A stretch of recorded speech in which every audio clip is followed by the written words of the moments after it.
Amanda, but everywhere I went, there were touching reminders of the caring friend she would have been to me had I known her. Losing Amanda was one of the hardest things I've ever had to deal with, but I knew I had to be strong for this community. I couldn't let them go through the funeral without my support.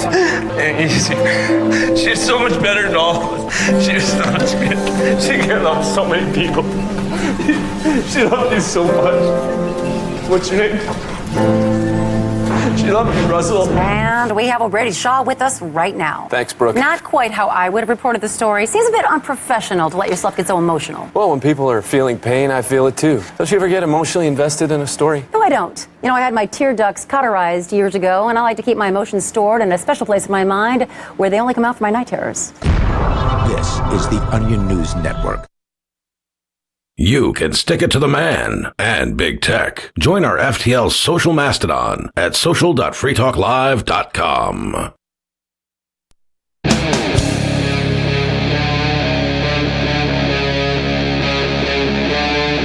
Free Talk Live.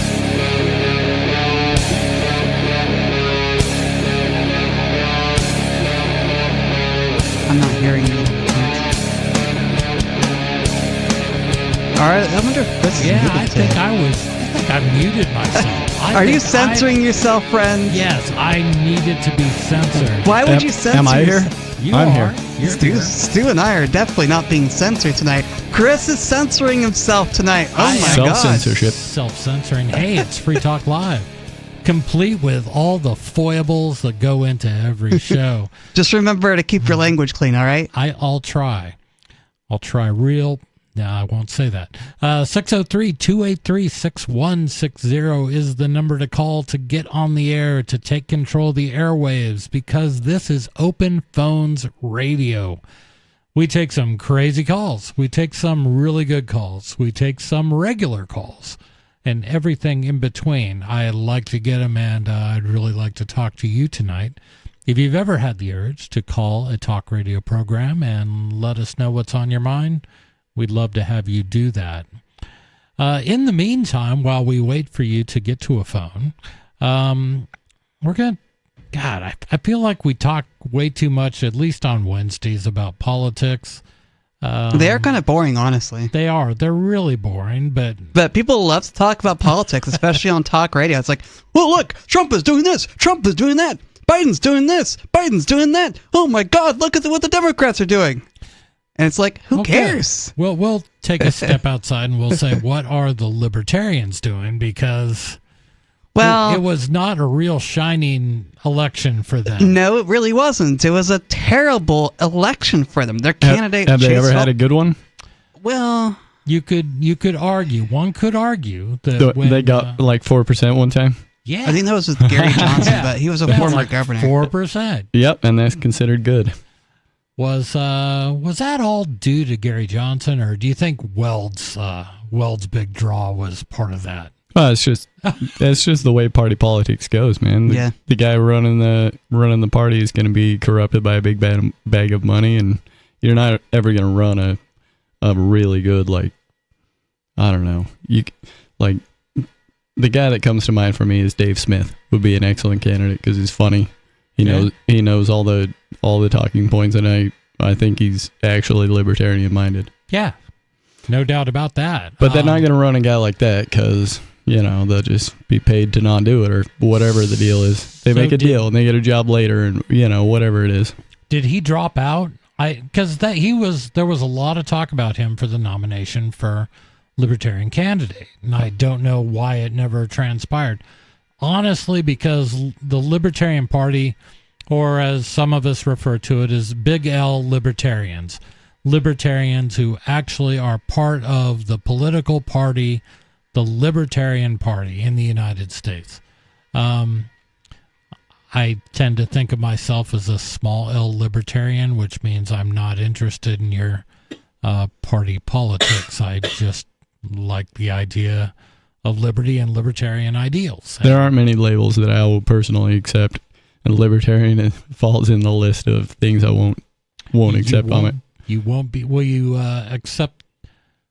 So label, when I think of using labels, it's just a descriptor for me, for my political thought. I mean, I consider myself more libertarian than federalist, or Yes, absolutely. yeah, or more libertarian than. So, in lack of anything else, in the end, it doesn't matter, because what I believe is certainly not what Stu believes. Right. We may agree on a lot of things, or Riley, Exactly. but there's going to be places where we separate. So I like the common running threads, though, things like Mises and human action. Yeah. You know, Yeah. things that focus on the individual. 'Cause I might take a label of individualist.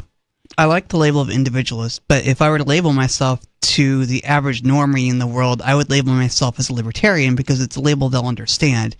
If I were to call myself an individualist, they may not fully understand, or, you know, an anarcho-capitalist, they might not fully understand either, or a voluntarist, they might not fully understand either. But if I say I'm a libertarian, then they'll understand it. I thought voluntarist was about the best descriptor. I like that one, too, because there's no voluntarist party. Right. Exactly. It's all, you can't do this voluntarily. You need somebody else to tell you how to do it. And voluntarist, I always like that one. 603-283-6160. What is your party of? I don't know. I just don't get it when people say, well, I am a staunch Republican. Like, so you agree with absolutely everything that the Republican Party stands for? And they'll be like, well, no, of course not. Then you're not a staunch. I'm a staunch conservative. I believe everything the conservatives do. Well, and that's fine to an extent, but I wouldn't call myself a staunch conservative, and I think anyone who calls himself a staunch conservative is completely wacko. Well, I don't. I disagree with you there, because I think conservative is a descriptor, sort of like libertarian, small l. Okay. Is more of a descriptor of what you believe, or voluntarist, or whatever it is. It's just describing you saying, I have more conservative ideals. I guess, have things in common with other people that have conservative ideals. I guess when I say they're a little wacko, I'm saying that a lot of conservatives have wacko ideologies, like banning gays from doing things, or they don't really care about gay rights or anything else. They don't care about personal liberties like drug possession. They would rather see drugs go away because they say they're evil. And that's not something I say is completely sane. Right. And I don't disagree with some of those points. And on the other side, you know, the Democrats, or let's say the Democrat, there's an equivalent for that. Is it progressive? Because there's definitely multiple wings of the Democratic.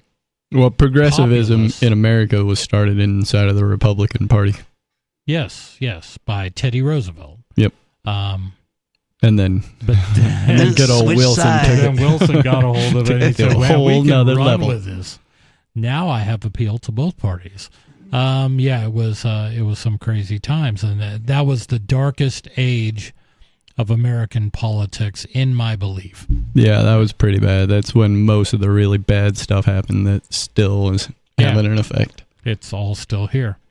We hear about and we talk about laws that came to being in the progressive era that we cannot seem to muster the will to get rid of, and I don't know why that is. I mean, it was just asinine. So anyway, where we started before we got into all this was this question of why did the Libertarian candidate underperform so much?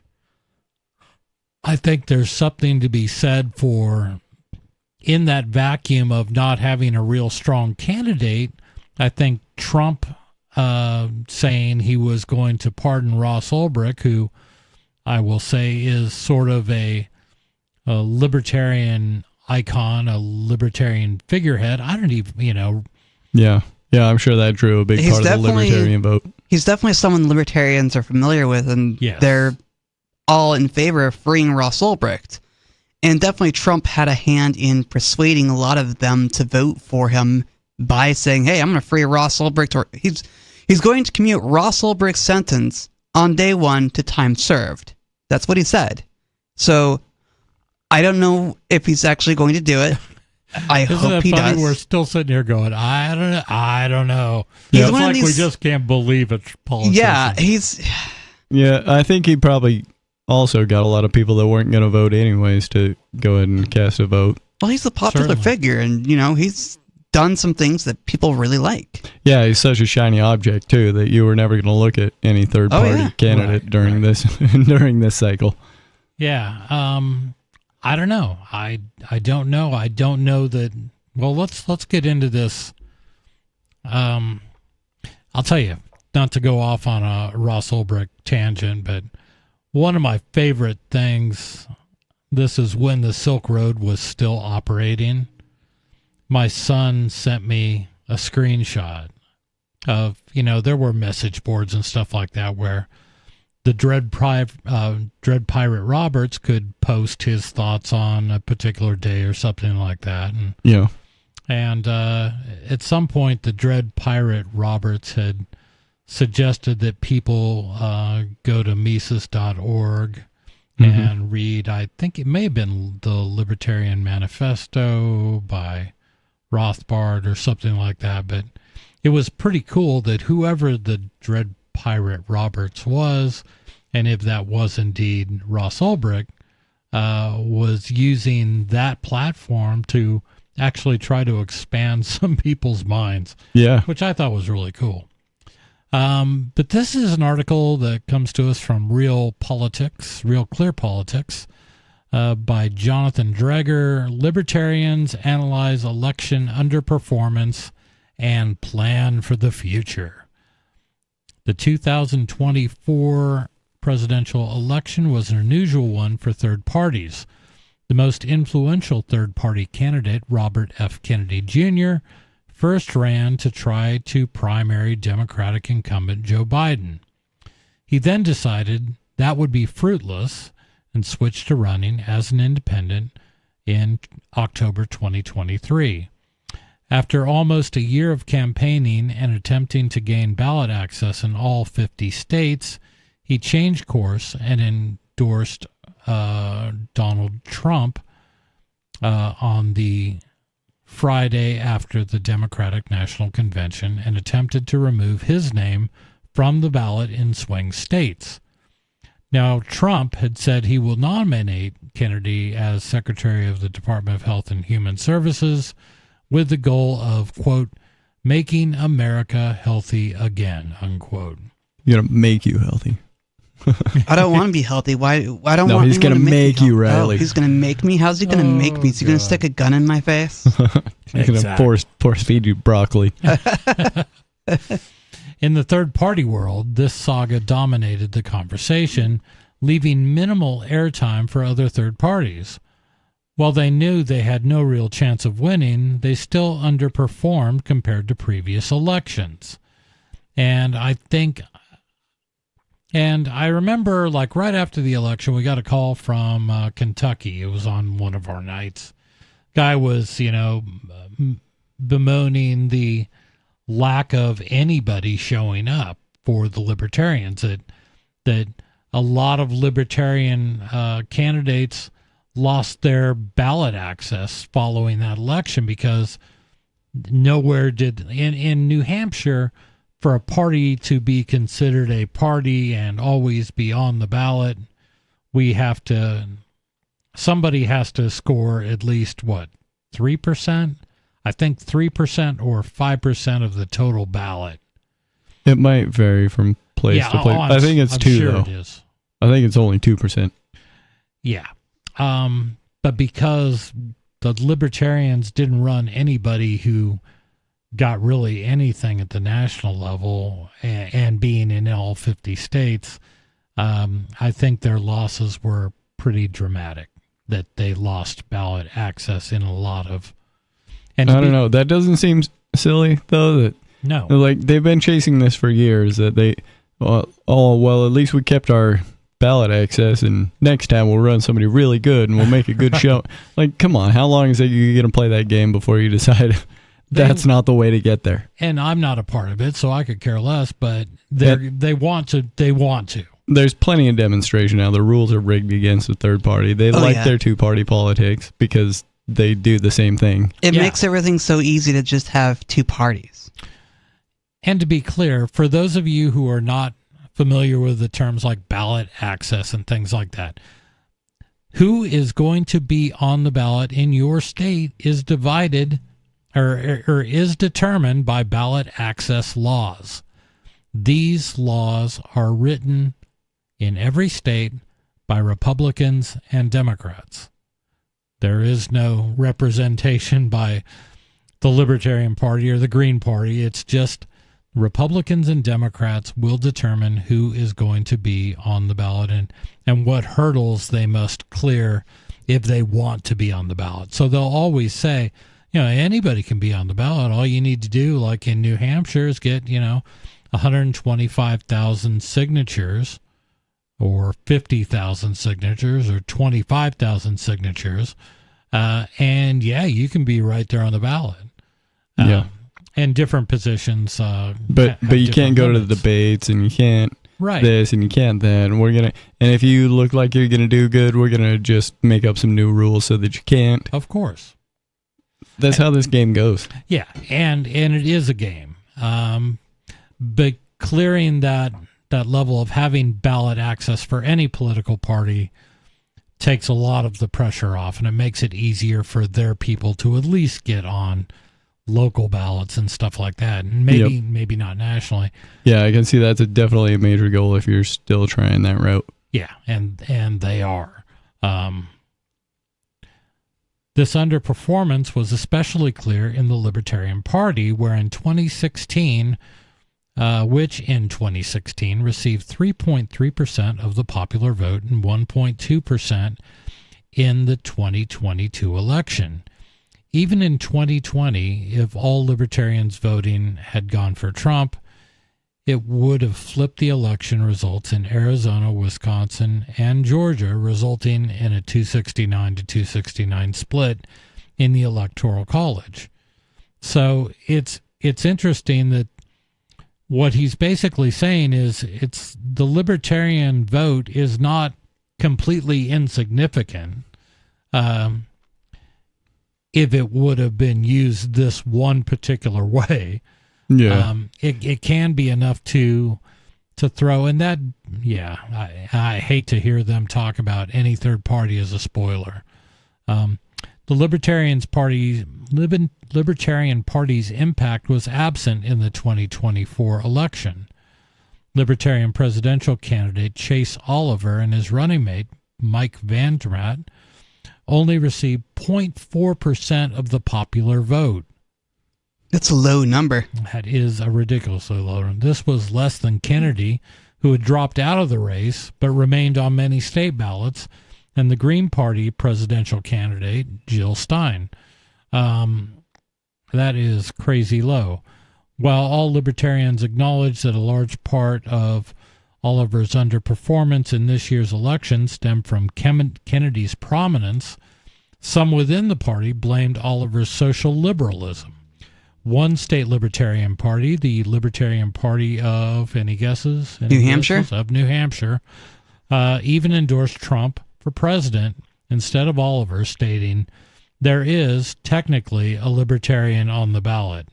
This libertarian spends his time supporting tax-funded trans surgery for prisoners, advocating for literal murderers, and trying to kick our members out of the Libertarian Party entirely." I think whoever wrote that is probably referring to the Mises caucus within the Libertarian Party. Yeah. Michael Rechtenwald, who ran against Oliver in the Libertarian presidential primary, said Oliver's focus on social issues hurt his performance compared to previous Libertarian candidates. Quote, what he was really doing was using the Libertarian Party as a parapet from which to promote his transgender and LGBTQIA+, I hate it when they use all those letters, it's a little frustrating, agenda. He turned out to be basically a leftist with libertarian sprinkles, unquote, Rechtenwald told Real Clear Politics. Oliver defended his support for transgender rights and a parent's ability to make medical decisions for their children. He expressed confidence that both the Libertarian Party and the country would move beyond their, quote, trepidation and unease, unquote, on the social issues akin to the cultural shift on gay marriage and gay rights. Instead, Oliver attributed the underperformance to fear within the electorate. Quote, many were voting for Trump because they didn't want Harris, or voted for Harris because they didn't want Trump. There was a great deal of fear in the electorate, and more fearful an electorate is, the harder it is to get them to break out of the two-party conditioning, he told RCP. Yeah, he's kind of saying, well, you know, if everybody's all scared, they really weren't hearing the message. But I think at every level, I don't think it was a great showing for gay rights or trans rights, or, you know what I mean? It seemed to be, regardless of party, there was a real pushback. Yeah. Yeah, I don't think most libertarians care about those things. They may have a personal preference, but they know that those aren't the issues that are screwing everything up that need to be got rid of. Right. And I've never, I mean, you will have people being against what the only thing with LGBTQ and all that is the idea of elevating their rights over my own. No, everybody has the same rights. I agree with that. They just exist and nobody gave them to you either. I agree with that. But that's certainly not what sometimes happens. And the idea that we have to somehow make things right for past wrongs that we didn't commit, it's basically like reparations. And why do we have to go an additional step because this group says that they were slighted in some way? And I get all the arguments about acceptance and all of that, and I'm okay with it for the most part until it gets too extreme, like lewdness, right? And which is totally unnecessary and beside the point. But why are you talking about that when you still got a Federal Reserve? I hear you. Like, why are we talking about trans rights and gay rights when these things shouldn't be big topics? We should be talking about the Federal Reserve and the federal government, how it's encroaching on our liberties so much and how we need to downsize it. So you're fine with putting all the LGBTQ things on the list of things to do? Maybe way at the bottom, I guess. Yeah, it's not the most important thing. I like that. Like, and the Fed. But, I mean, that's the thing you do something for yourself about. Not you. Right. You don't advocate your government do something about that for you. Right. And why would any of us advocate that at all? I just don't think it's a personal issue. People have feelings about it, and they're free to think whatever they want, but don't try to force government to do it for you. 603-283-6160 is the number. Give us a call. This is Free Talk Live.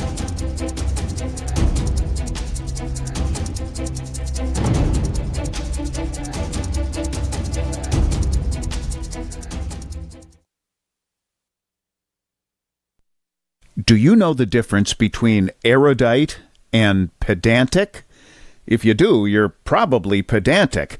But seriously, a surprising number of erudite people mispronounce erudite, which has 3 syllables, not 4.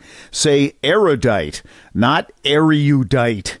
Because you are judged by how you speak, you want to avoid common misstatements, especially if you're a job seeker. For instance, do you know the difference between imply and infer? Only a speaker can imply. Only a listener can infer. And when you say you'll be out of pocket, do you mean out of touch? Out of pocket means you're on your own dime, not yet reimbursed. And if anyone ever asks, why do you always answer a question with a question? You should reply, do I do that? Just kidding. From survivalspeech.com, I'm Holland Cook. From Feature Story News in Washington, I'm Benji Hire. The United Nations and many Western states are welcoming a ceasefire between Israel and Hezbollah, which went into effect earlier today and has since held. Over the course of 60 days, Lebanon's army will retake ground from Hezbollah, with Israeli forces withdrawing from Lebanese territory. The agreement's designed to be permanent, to allow civilians to return safely to their border towns. US President Joe Biden says if the militia group Hezbollah breaks the deal, then Israel retains the right to respond. Here's Colonel Simon Diggins. It's very important. Hopefully will bring to an end some of the horrors of the fighting that's going on in Lebanon itself.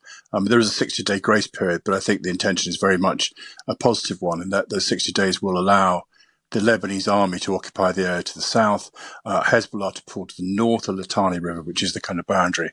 And then in exchange for that, Israel will then be able to withdraw to the south. President Biden now says the US will make another push with regional powers for a ceasefire in Gaza, involving the release of hostages and the removal of Hamas from power. The G7's condemned Russia's, quote, irresponsible and threatening nuclear rhetoric following 2 days of talks in Italy. It was the final meeting for foreign ministers from the US, the UK and 5 other major nations before President-elect Donald Trump takes office.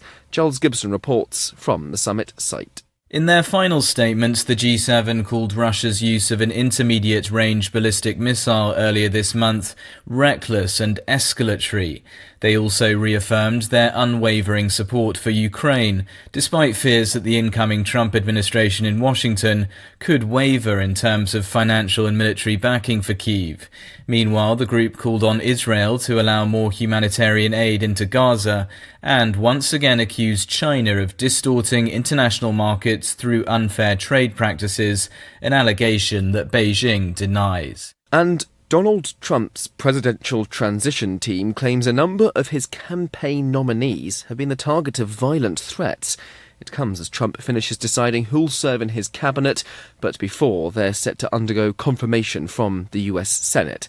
Mitch McCann brings us more details. The attacks ranged from bomb threats to swatting, which is when someone calls emergency services to someone else's home when in fact there is no emergency. The transition team says law enforcement and other authorities acted quickly to ensure the safety of those who were targeted. It comes amid reports from The Guardian that the administration plans to bypass the usual FBI background checks and vetting, which will only take place once the administration has its own officials installed in the bureau. Mr. Trump has now completed his cabinet picks, but there are still questions over whether all of them will be confirmed by the Senate. From bureaus worldwide, this is FSN. Don't miss a moment of Free Talk Live. Get our archives daily via our podcast at feeds.freetalklive.com.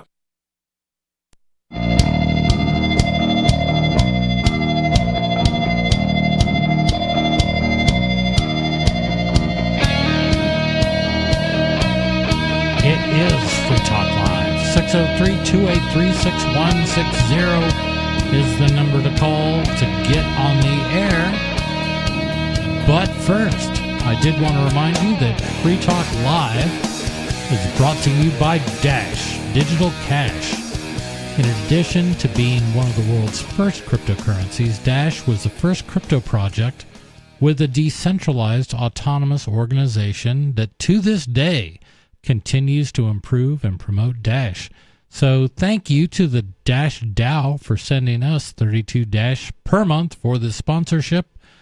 It's easy to get and use Dash. You can learn more at dash.org. That's dash.org. I was just remarking during the break, the price of Dash has gone up quite a bit. It has. And by the way, in studio, it's myself, Chris. Stu. And Riley. And price. All of crypto, there's sort of a loose tie to Bitcoin, and Bitcoin has kind of blown up since the election. It went from in the 60s, I think. Yeah, 60s to 90s. 60s to 90s, and I think maybe at one point it crossed over to 100, and I think if it did, we would have heard about it, but I haven't seen a breach yet. Yeah, I've seen a post that claimed that like it was a screenshot of somebody's ticker, and I don't know. Yeah, I'm sure it's bouncing off a cell wall right there. I've seen it at 99. I've seen that. Yeah. But it's kind of crazy. It's crazy to think that, if things are scarce, they will possibly raise in value. Kind of like gold.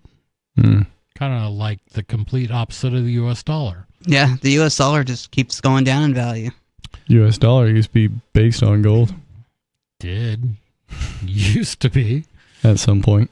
It sort of held for a while after the progressives declared that people had to turn over their gold to the government. Yep.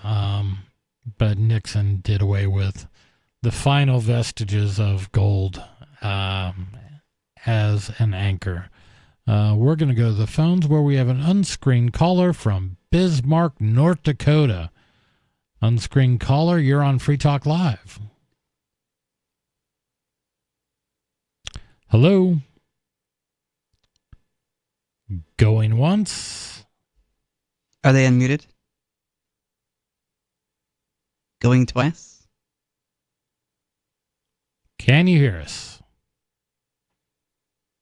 I guess it's a no.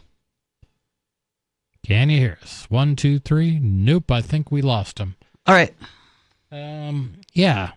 The U.S. dollar has absolutely, and most countries have now gone to a fiat currency. What was Nixon's reasoning for getting America off of the gold standard? They didn't have the gold that they said they did. I think that was part of it. I think the way they phrased it is, we need a more elastic currency. It's always some nonsense like that. Yeah, the reality was there was always the guarantee that you could exchange your dollar bills for $35 would get you an ounce of gold. And that was sort of the long-running exchange rate that the government said they were going to honor. And then they ended up with more dollars out there than they had gold, and realized that when countries like France sent a bunch of ships over here to collect it, and we couldn't pay it. Yeah. It just all sort of fell apart, and they just said, that's it, no more gold standard. But a lot of countries were becoming very, very concerned because they had just witnessed us go and fight in Vietnam, and everybody realized that you guys can't be. There was always this idea that you could have bread or bullets, butter or bullets. You had to pick one. You couldn't fight a huge war with both. Yeah, it was obviously too expensive to. It was way too expensive, and they were spending way more money than they had, and that continued through Kennedy and continued through Johnson. And then in the midst of all that, Johnson comes up with a Great Society, which is one of the most expensive implementations of government that we've experienced, definitely since the Great Depression, when FDR rammed through everything. Well, how else are they going to get you in debt to the central bank? Well, they all had that going for them, and all that in mind. We're going to try Bismarck one more time. They're going to call. They called back in. Unscreened caller, you're on Free Talk Live. Yeah, I don't know what's up with the phones. We'll have to check that out. We'll check it during the break, maybe. Yeah. But lo and behold, they just said, okay, all money is now fiat, meaning that it is strictly the will of the country, the will of the state, to say that here's what is money, and dollars are no longer backed by anything tangible. And we've been under that system for most people listening for most of their lives. And it's a shame, because there is nothing to prohibit the government from spending whatever they want. Well, it's a shame depending on who you are. Right. It's a super joyous thing if you're, one of the JP Morgan bankers or, these old money types. Yeah, or if you have a lot of contracts with the U.S. government, because there is no break. They can just print more money and create more money out of thin air. What we see is the inflation of the money supply, which causes the purchasing power of the U.S. dollar to continue to fall and fall and fall. The U.S. dollar has lost thousands. It's now down to, it's got to be less than 1% of what it was worth in 1913. I haven't looked at that number lately. I remember seeing it at 90. It's lost 97% of its purchasing power. I've seen 98% of its purchasing power, but I haven't looked at it in the last couple of years. Yeah, but that last, 0.5% could account for, you know what I mean? It could look way more dramatic than, so I don't know if that's a correct way to measure it, but I do like that you pointed out you could trade $35 for an ounce of gold. Yeah. So, which means you could probably also trade $35 for a really nice suit back then. Yes, and there are a lot of comparisons about that. Yep. Everything was way less expensive, but now we've been living under 100+ years of inflation. And now $35 might get you dinner. I don't know. Well, dinner for one. Yeah. If you're lucky. At a like in 20 fairly decent restaurant. Well, like people are posting like receipts from Five Guys for like an average meal for one for $25. I mean, yeah, one guy could spend $30 there pretty easy. Oh yeah. Yeah, it's ridiculous. 603-283-6160. But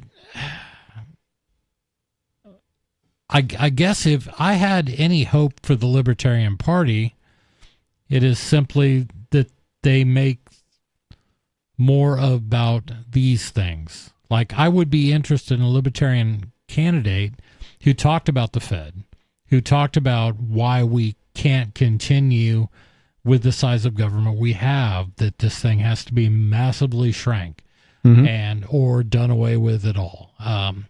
I would love them to talk about the gold standard and why we can't go back to something like that Ron Paul was always a proponent of. And yep, I'd like him to talk about the dangerous geopolitical situation that America has created. Which one? I mean, America with the help of Britain, just the whole thing, all of it. All the geopolitical situations that have been created. And that's, if I were to consider myself, if I ever did become a part of a Libertarian Party, a party that talked about that stuff constantly and tried to educate people on this is what we do and had solutions that people would appreciate. Like, how about not worrying about inflation because it wouldn't happen anymore? And if there ever were a panic, it would get taken care of in a year or two, maybe, like it did before we had a central bank. How about we took a libertarian approach to our foreign policy where we just don't become entangled in all these messes around the world that have no impact on us at all? Yeah, somebody talking like that would be music to our ears. But but to the average person, they haven't read Mises, most of them, and they don't know any better. So when the mainstream media comes on and says, Lyndon LaRouche is crazy, then that's what people go with. Right. But I do believe that there is a certain percentage of the country, and I guarantee you, if you had a Libertarian Party and a Libertarian candidate that talked about stuff like that, now then 3% for ballot access doesn't seem that high of a bar. They've done it before with Gary Johnson. Gary Johnson did not attract so many people, so many Democrats and Republicans to vote for him. I think what he was able to do was convince libertarians that, hey, if we have a sensible person running, we may get enough votes to get ballot access. That was when Trump was running against Hillary, right? Yep. Yes. Yeah. So, and it might have just been because nobody wanted to vote for either of them. Right. That undoubtedly contributed. Yeah. But hey, those are the two best we could come up with. And it's been terrible options all the way down since 2016, I think. Yeah, it's kind of scary to look at. Gary Johnson was the high watermark for the Libertarian Party. We're going to try going to the phones again, where we've got an unscreened caller from Philadelphia. Caller, you're on Free Talk Live. Yeah. That comedian Dave Smith. Up there we go. A candidate. You should have had that. Oh, now you can hear me. Now I can hear you. You should have had that comedian Dave Smith as your candidate because libertarianism is a joke. But we shouldn't end the Fed. The average citizen isn't necessarily hurt by price inflation. We actually probably, you can argue, we are net beneficiary of inflation. We have asset inflation. As long as you're in the stock market, you don't invest, you don't save your money in dollars. Our fixed rate debt gets eviscerated from inflation. That benefits the debtor. We're a net debtor to the rest of the world. Why are you guys complaining about inflation? It gives the government a way out without hurting the taxpayer. Right? Oh, it does hurt the taxpayer. You honestly don't believe that price inflation hurts the taxpayer? No, it doesn't. Who's the group that inflation hurts? It's the people who save in the currency, not the taxpayer. Nobody's saving in the currency. Right. So, why would you save in this currency? Anyone who has a fixed rate mortgage benefits from inflation. Anyone who has fixed rate student debt benefits from inflation. And these people two things that don't make up the largest proportion of consumer debt. What's that? Breatharians. Breatharians, people that just breathe to get their nourishment, don't have to pay for groceries. Oh, so maybe they're not affected so much. Yeah. What are you talking about? Plus, look at yeah, all what this, are you talking about? I'm talking about how people aren't necessarily hurt from inflation. That's why they don't really care about ending the Fed, because things are good. Their stocks are way up. Asset inflation is a consequence of price inflation, and they disproportionately benefit from inflation. People who invest in crypto benefit from inflation. People who invest in real assets benefit from inflation. People who have fixed rate debt benefit from inflation, which makes up a large proportion of all consumer debt. So why should they complain? So a weaker dollar is a benefit. Economics. A weaker dollar is a benefit. Inflation's a good thing.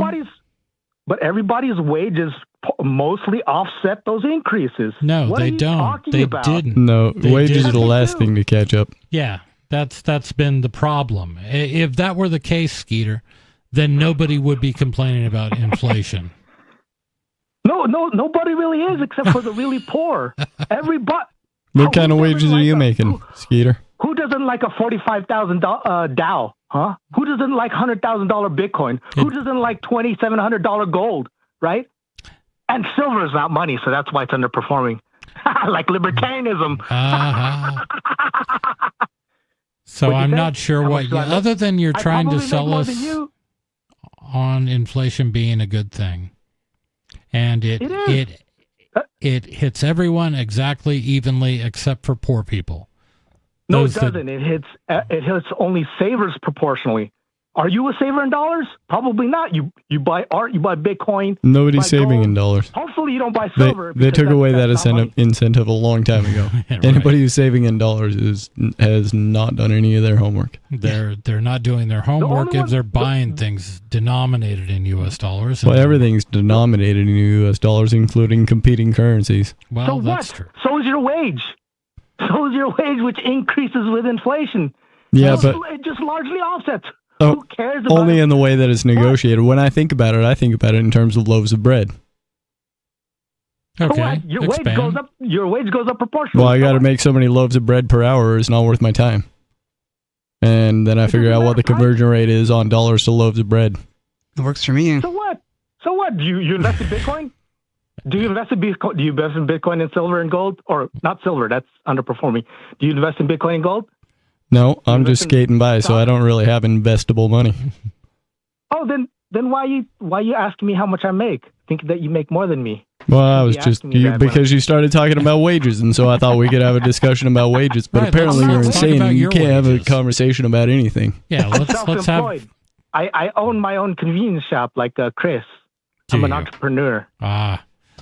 Sure. What's the name of your store? I'm benefiting from inflation. What's the name of your store? I have Bitcoin. I have whole Bitcoin. Or are you just a liar then? I have hundreds of ounces of gold. You call radio shows and lie. You see me. What's the name of your store, dude? Mortgage. Mom's I have a basement. mortgage. I love inflation. We get cheap goods from all the rest of the world. That's because you're insane. They're loaning it's on debt. Yeah, and you don't think that's ever going to have a consequence? What consequence? It's the people that hold the currency bear the consequence of any monetary default or fiscal default. The people that loan the government money bear that consequence of any fiscal default. What do I care? Right. It's the people that believe in democracy that get hurt. It'll be a lot of other central banks are the ones that are going to get hurt, and sovereign wealth funds, and anybody stupid enough to continue to buy. On this, I agree with you. Anyone who agrees that the Treasury note is the best, most solid item you can possibly invest in. The system you keep calling as gangsters and stuff, which they're not. When did I ever say they're that? inefficient. Because I don't say it enough. Riley and Captain keep saying that they're gangsters, thieves, murderers. They're good at that. But guess what? I'm not as good at that. No. I don't disagree with them, by the way. It's organized crime. The government is definitely organized crime. I'm not the government. No, yeah, you're part of it. Nope. No. As long as you keep staying here and you choose not to leave, you're willingly a participant in the government. You are part of the government. I was born here. You are to blame. And I got to be somewhere. Yeah, and you can leave. Kind of, maybe, if I ask permission. But I was born here, so I don't need to ask permission to stay here. What does and that's the point. Say about being born? What rights are you born with? You're born with a right to stay on someone else's land, a collective's land? Whose that's what this is. Whose land am I on right now that's collectives? Like, I don't. The U.S. territory is jointly owned by the citizens. You got to realize that. Take Except a it's step back. not. It's consistent with the free market. Just because it is doesn't mean it's right. No, it is right. Under libertarianism, it is right. It isn't right. The theory, it's absolutely not right. Joint ownership. If you're gonna question its legitimacy, right? Are you gonna question its legitimacy? Because they acquired the land through revolution. You want to steal the land from? Who are they? Could we get they on the phone? Thing. Get them on the phone so we could talk to them. See, here's what's wrong with you guys. There's nothing wrong with collectivism. That's still compatible with capitalism, and individualism is the thing that's wrong. That cannot. It doesn't make any sense. Because except that's what contains all the joy of life. Kind of like this phone call, dude. I've entertained you for an awfully long time. Call back again. We'll have another Skeeter moment together. Thanks for the call, man. I can take him. I liked him. Like, the only point of clarity I ever saw was him like pretty much describing collapsitarianism, the idea that this thing is too big, it's just got to all fall apart, and we need to start over. I can agree with Skeeter on the fact that, we shouldn't be holding our wealth in dollars. Yeah, he got that right, but other than that, his weird screeds are always screeds, and he calls in every time thinking he's making a point on us, but... Yeah, if inflation hasn't affected you, please call in. Let us know about it. I want to meet this person. 603-283-6160 is the number to call. Yeah, it's insane, and regardless of what Skeeter believes, I believe that thinking and hoping that while we have this system, that some of those people in Washington get replaced by some people that believe in liberty. I think that's a step in the right direction until the whole thing falls apart and we can figure it out for ourselves. Yeah, I just wonder if the Mises Caucus guys are better off. And I don't know what goes into the creation of a political party, but maybe there needs to be a Mises party.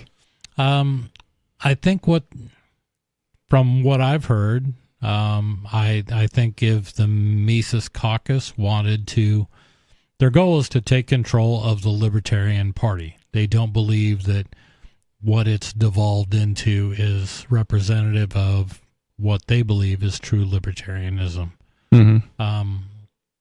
And I'm with you. I like a lot of the ideas of what they're promoting. The ideas of anarcho-capitalism make a hell of a lot more sense to me than what we have currently in Washington. Right. And if you wanted to get anywhere near the sort of minarchist, well-behaved government that a lot of libertarians will be okay with, you're going to have to take radical approaches to it. You're going to have to take a hardline anarchist stance. Yeah. And you're going to have to prove how all of it is illegitimate. But Stu, no country will ever do anything like that. Oh, Argentina. Malay.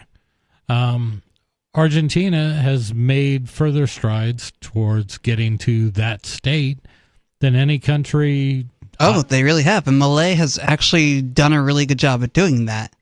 I'm thinking that, Trump could, if he were smart, could pull a Malay and really turn America around. Do you think he has any desire to, quote, pull a Malay, which is a great phrase? I don't know. I think Trump likes to feel important. Yeah, that's his thing. And loved, and this ego he has definitely plays into how he's going to function. So, if he sees that pulling a Malay is going to make him absolutely popular, then he's going to do it. The one thing, and this thought occurred to me, I was trying to think of one time that I heard Donald Trump looked in the camera and said, "I work for you." Have you ever heard? I don't think I've heard him say, "Make America Great Again." I have. I've heard lots of things, but it seems like the idea of being a civil servant, looking out for the constituents, looking out for the people, I don't know if that's ever crossed his mind. I don't know. I haven't watched a lot of TV with politicians on it. I haven't either, but sound bites on radio, I in press conferences, I don't think he's ever said that. I could be wrong. 603-283-6160 is our number. Give us a call. This is Free Talk Live.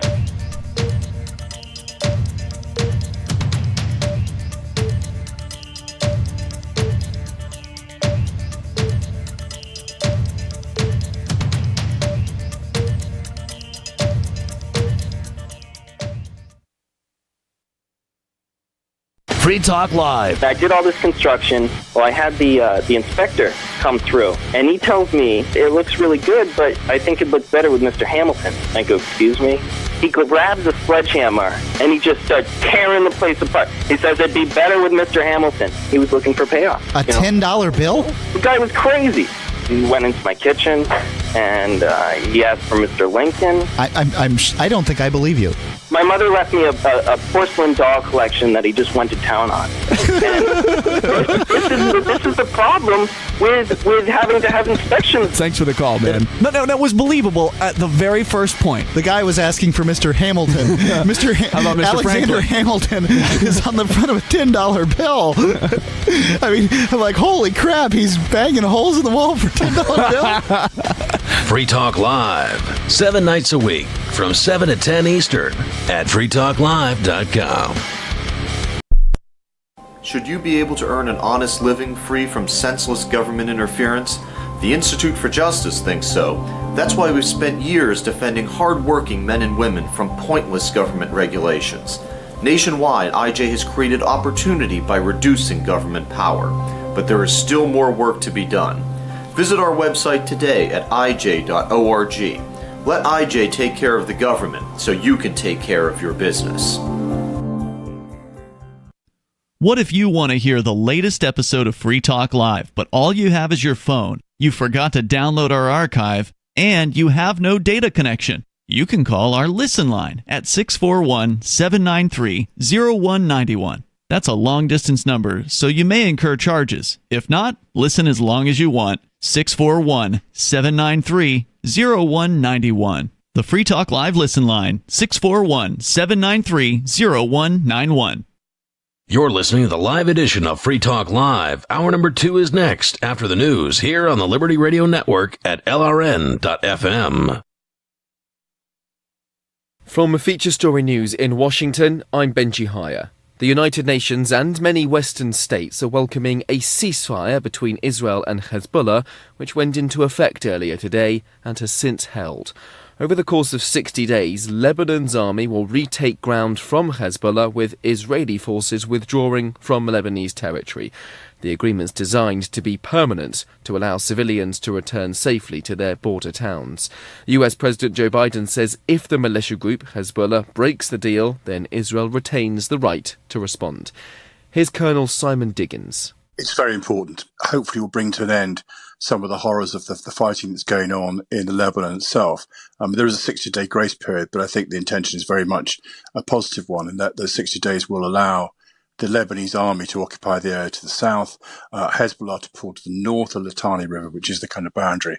And then in exchange for that, Israel will then be able to withdraw to the south. President Biden now says the US will make another push with regional powers for a ceasefire in Gaza, involving the release of hostages and the removal of Hamas from power.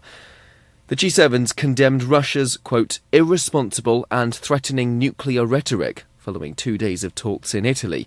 It was the final meeting for foreign ministers from the US, the UK and 5 other major nations before President-elect Donald Trump takes office. Charles Gibson reports from the summit site. In their final statements, the G7 called Russia's use of an intermediate-range ballistic missile earlier this month reckless and escalatory.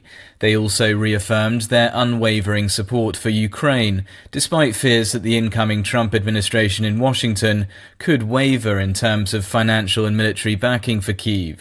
Meanwhile, the group called on Israel to allow more humanitarian aid into Gaza and once again accused China of distorting international markets through unfair trade practices, an allegation that Beijing denies. And Donald Trump's presidential transition team claims a number of his campaign nominees have been the target of violent threats. It comes as Trump finishes deciding who'll serve in his cabinet, but before they're set to undergo confirmation from the US Senate. Mitch McCann brings us more details. The attacks ranged from bomb threats to swatting, which is when someone calls emergency services to someone else's home when in fact there is no emergency. The transition team says law enforcement and other authorities acted quickly to ensure the safety of those who were targeted. It comes amid reports from The Guardian that the administration plans to bypass the usual FBI background checks and vetting, which will only take place once the administration has its own officials installed in the bureau. Mr. Trump has now completed his cabinet picks, but there are still questions over whether all of them will be confirmed by the Senate. From bureaus worldwide, this is FSN. With FSN Spotlight, I'm Simon Marks, looking in more detail today at Donald Trump's decision to impose fresh tariffs on China, Canada and Mexico. The president-elect says as soon as he is sworn into office next January, he'll impose a 25% tax on all products entering America from Canada and Mexico, and an additional 10% tax on top of existing tariffs on goods from China. He says he's determined to crack down on illegal border crossings and on the illicit trade in fentanyl, the opioid that largely originates in China. Beijing's embassy in Washington says the proposal will create losers on all sides. Ashok Kumar is an associate professor of political economy at Birkbeck College in London. It's certainly the case that China and Mexico are exporting countries. The U.S. is an importing country. So there might be an uneven impact in the short and medium term, but the impact on American consumers will be pretty significant. And it's not like those producers of Chinese and Mexican goods are actually selling directly to Americans. It's companies like Walmart and other retailers who are purchasing that. If you're putting high tariffs, that purchasing price is then just transferred on to consumers. Adding an additional cost on every product when wages aren't meeting those will cause distress potentially for the American public. And many observers think President-elect Trump is threatening the tariffs to secure concessions from Mexico, Canada and China before his next administration actually begins. A reminder of our top stories. The United Nations and many Western states are welcoming a ceasefire between Israel and Hezbollah, which went into effect earlier today and has still held. US President Joe Biden now says the United Nations will make another push with regional powers for a ceasefire in Gaza. Meanwhile, the G7 has condemned Russia's, quote, irresponsible and threatening nuclear rhetoric following 2 days of talks in Italy. That's the latest feature story news. I'm Benji Hire in Washington. Last night's Victoria's Secret fashion show was a true ratings winner, particularly with men who don't know that actual pornography exists. The angels' feather costumes and silk nightgowns were a hit with 30 to 35-year-old male viewers who had no idea that nude images of all the models are easily accessible on the internet. And the show did equally well with 10 to 12-and-a-half-year-old boys who are going to have their minds blown when they finally get around their parents' internet blockers. CBS executives are touting the broadcast as breakthrough programming for people who are excited by the tops of boobs. Producer Dave Mitchell told Variety, quote, "The $2.5 million fantasy bra is a big draw with women who shop at Victoria's Secret, and an even bigger draw with men who've never seen or heard about sex before." The runway show drew expected outrage from the Christian Family Research Council. Executive Director Kathy Rouse charged that the event degrades women by objectifying them, most likely because she's never seen a Ukrainian prostitute receive a bukkake shower from a gang of cracked-out Albanian teens. This is the Onion News Network. We're still not sure why you'd want to watch, but our video feed is streaming nightly for free at cam.freetalklive.com.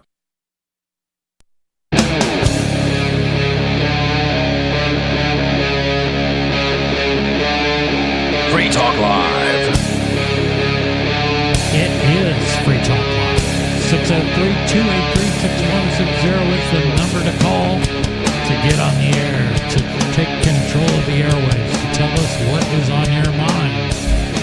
Thank you for joining us for hour number 2 in studio. It's myself, Chris. Stu. And Riley.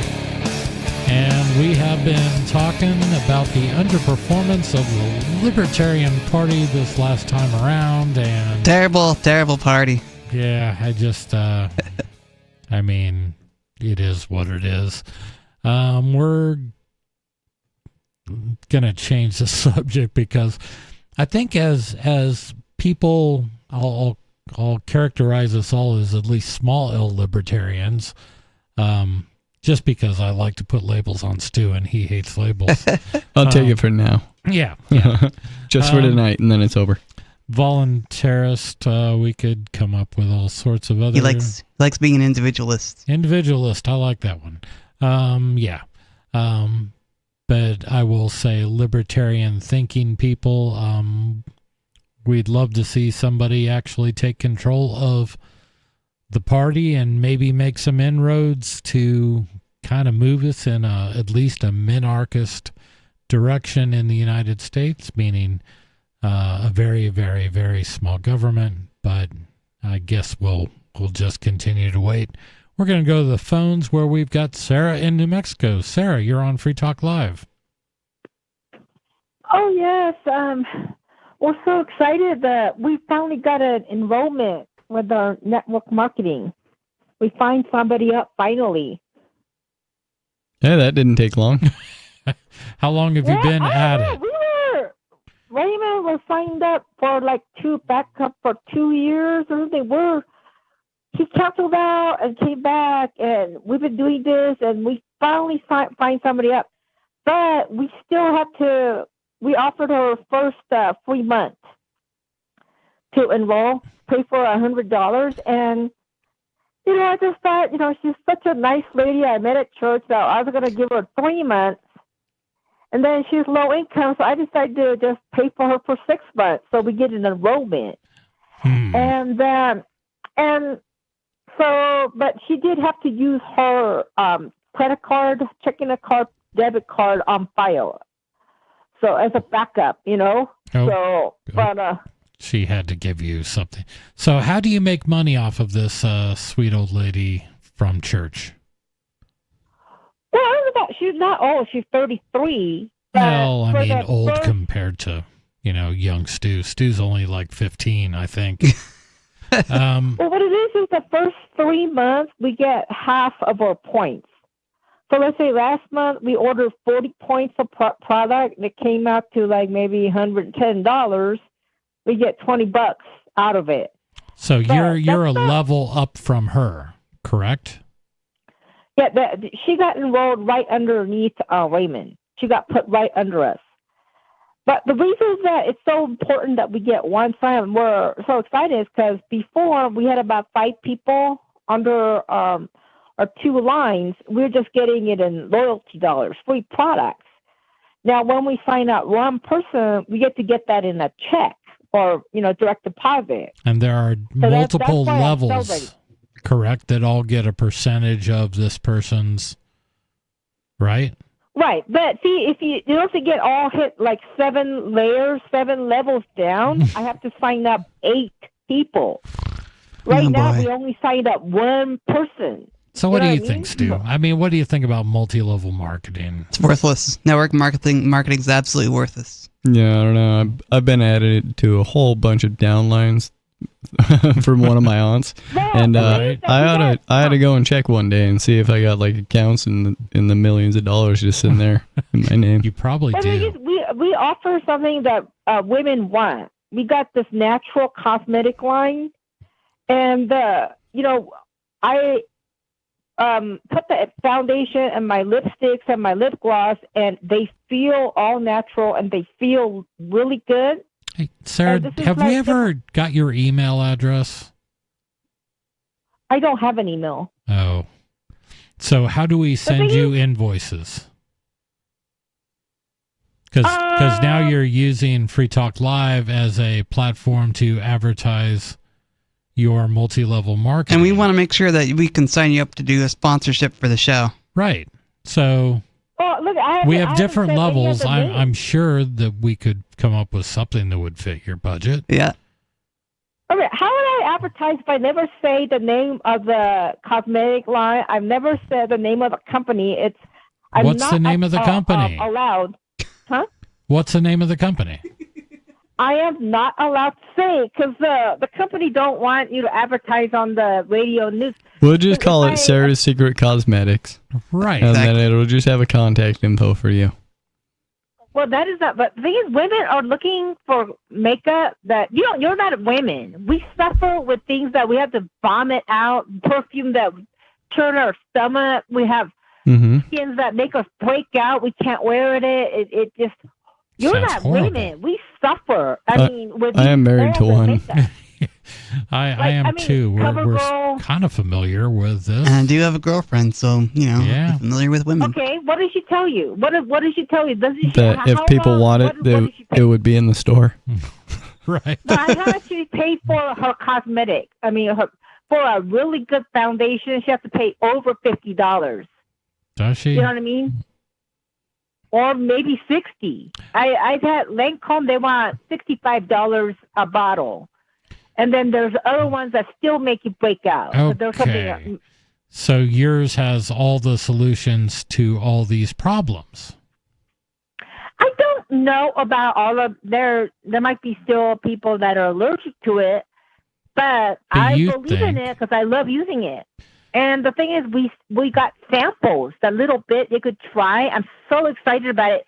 Believe it or not, women are crazy about this makeup. I ran around all today, and that's why I talk to 5 women, and they were just so excited about the makeup. I mean, I can't get them excited about the vitamins or the cleaning product. They're like, Hold on, the same company makes vitamins and cleaning products and face cream? Face creams This and sounds a little bit like foundations and all natural lipsticks. But the women, how about this? The women are mostly concerned about makeup.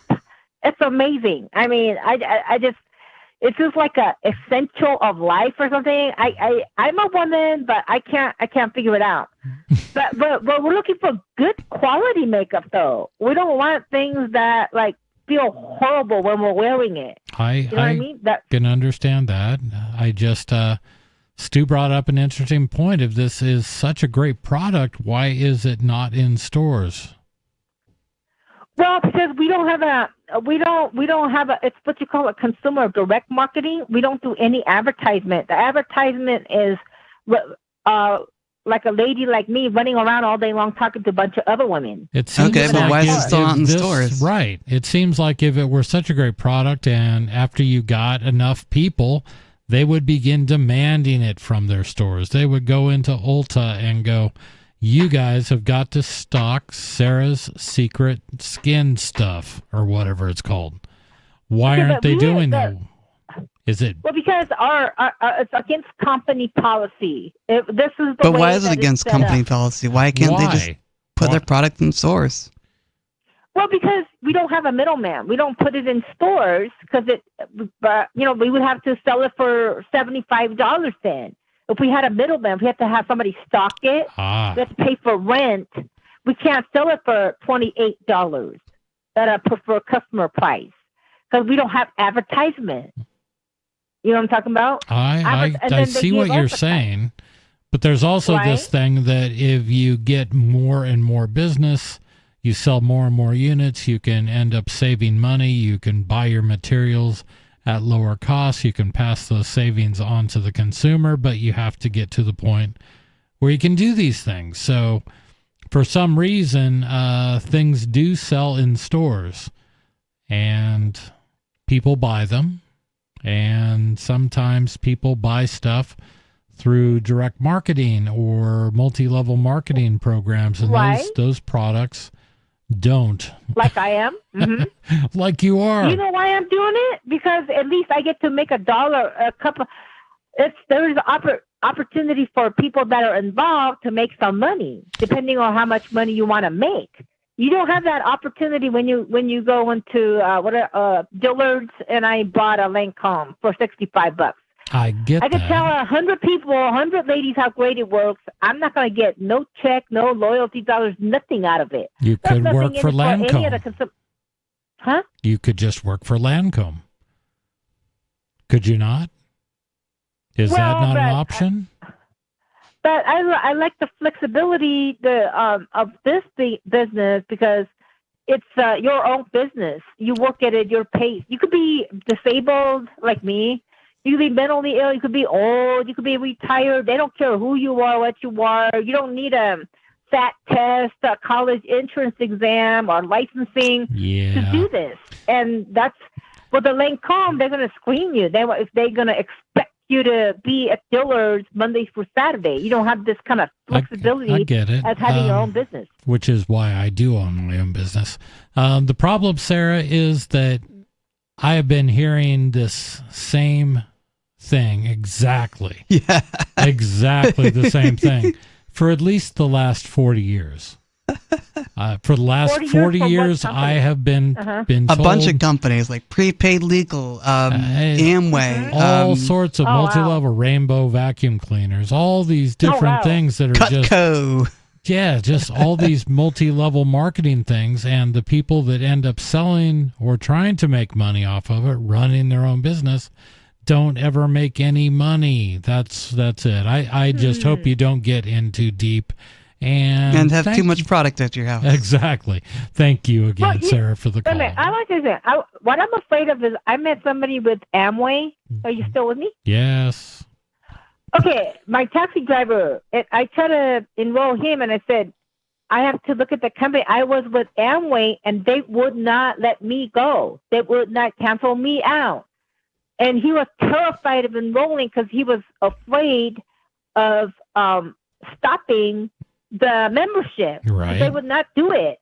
And that explains why they were taken to court many times. The Amway were sued many times, and they had to change their name to Quick Start. It's a pink letters. You don't even, and that is their cover name because people hear that Amway and they scourge and they run away. But the same thing happens to a friend of mine. She was actually a representative for a radio station, and she got really into these hair care products, and it was multi-level marketing, and she was going to trips and all kinds of stuff, and then she's finally like, I am not making any money off of that, and I still have lots of product. Sarah, thank you so much for the call. That's the problem with network marketing and this multi-level marketing schemes is they give you so much product, really expensive product that's supposed to be quality, allegedly, and then you have so much of it that you can't get rid of it when you try and sell it or whatever, and you're working your business all the freaking time, and there's just no free time, especially, and you don't get paid very well either. You have to bust your butt just to One thing get that is money good for it, though, I will say, a positive benefit from MLM jobs is that you will alienate yourself from all your friends and family. I was going to list that as a downside because I was thinking the same thing. And I don't understand it. I was talking about the girl I know who was involved in a hair care product.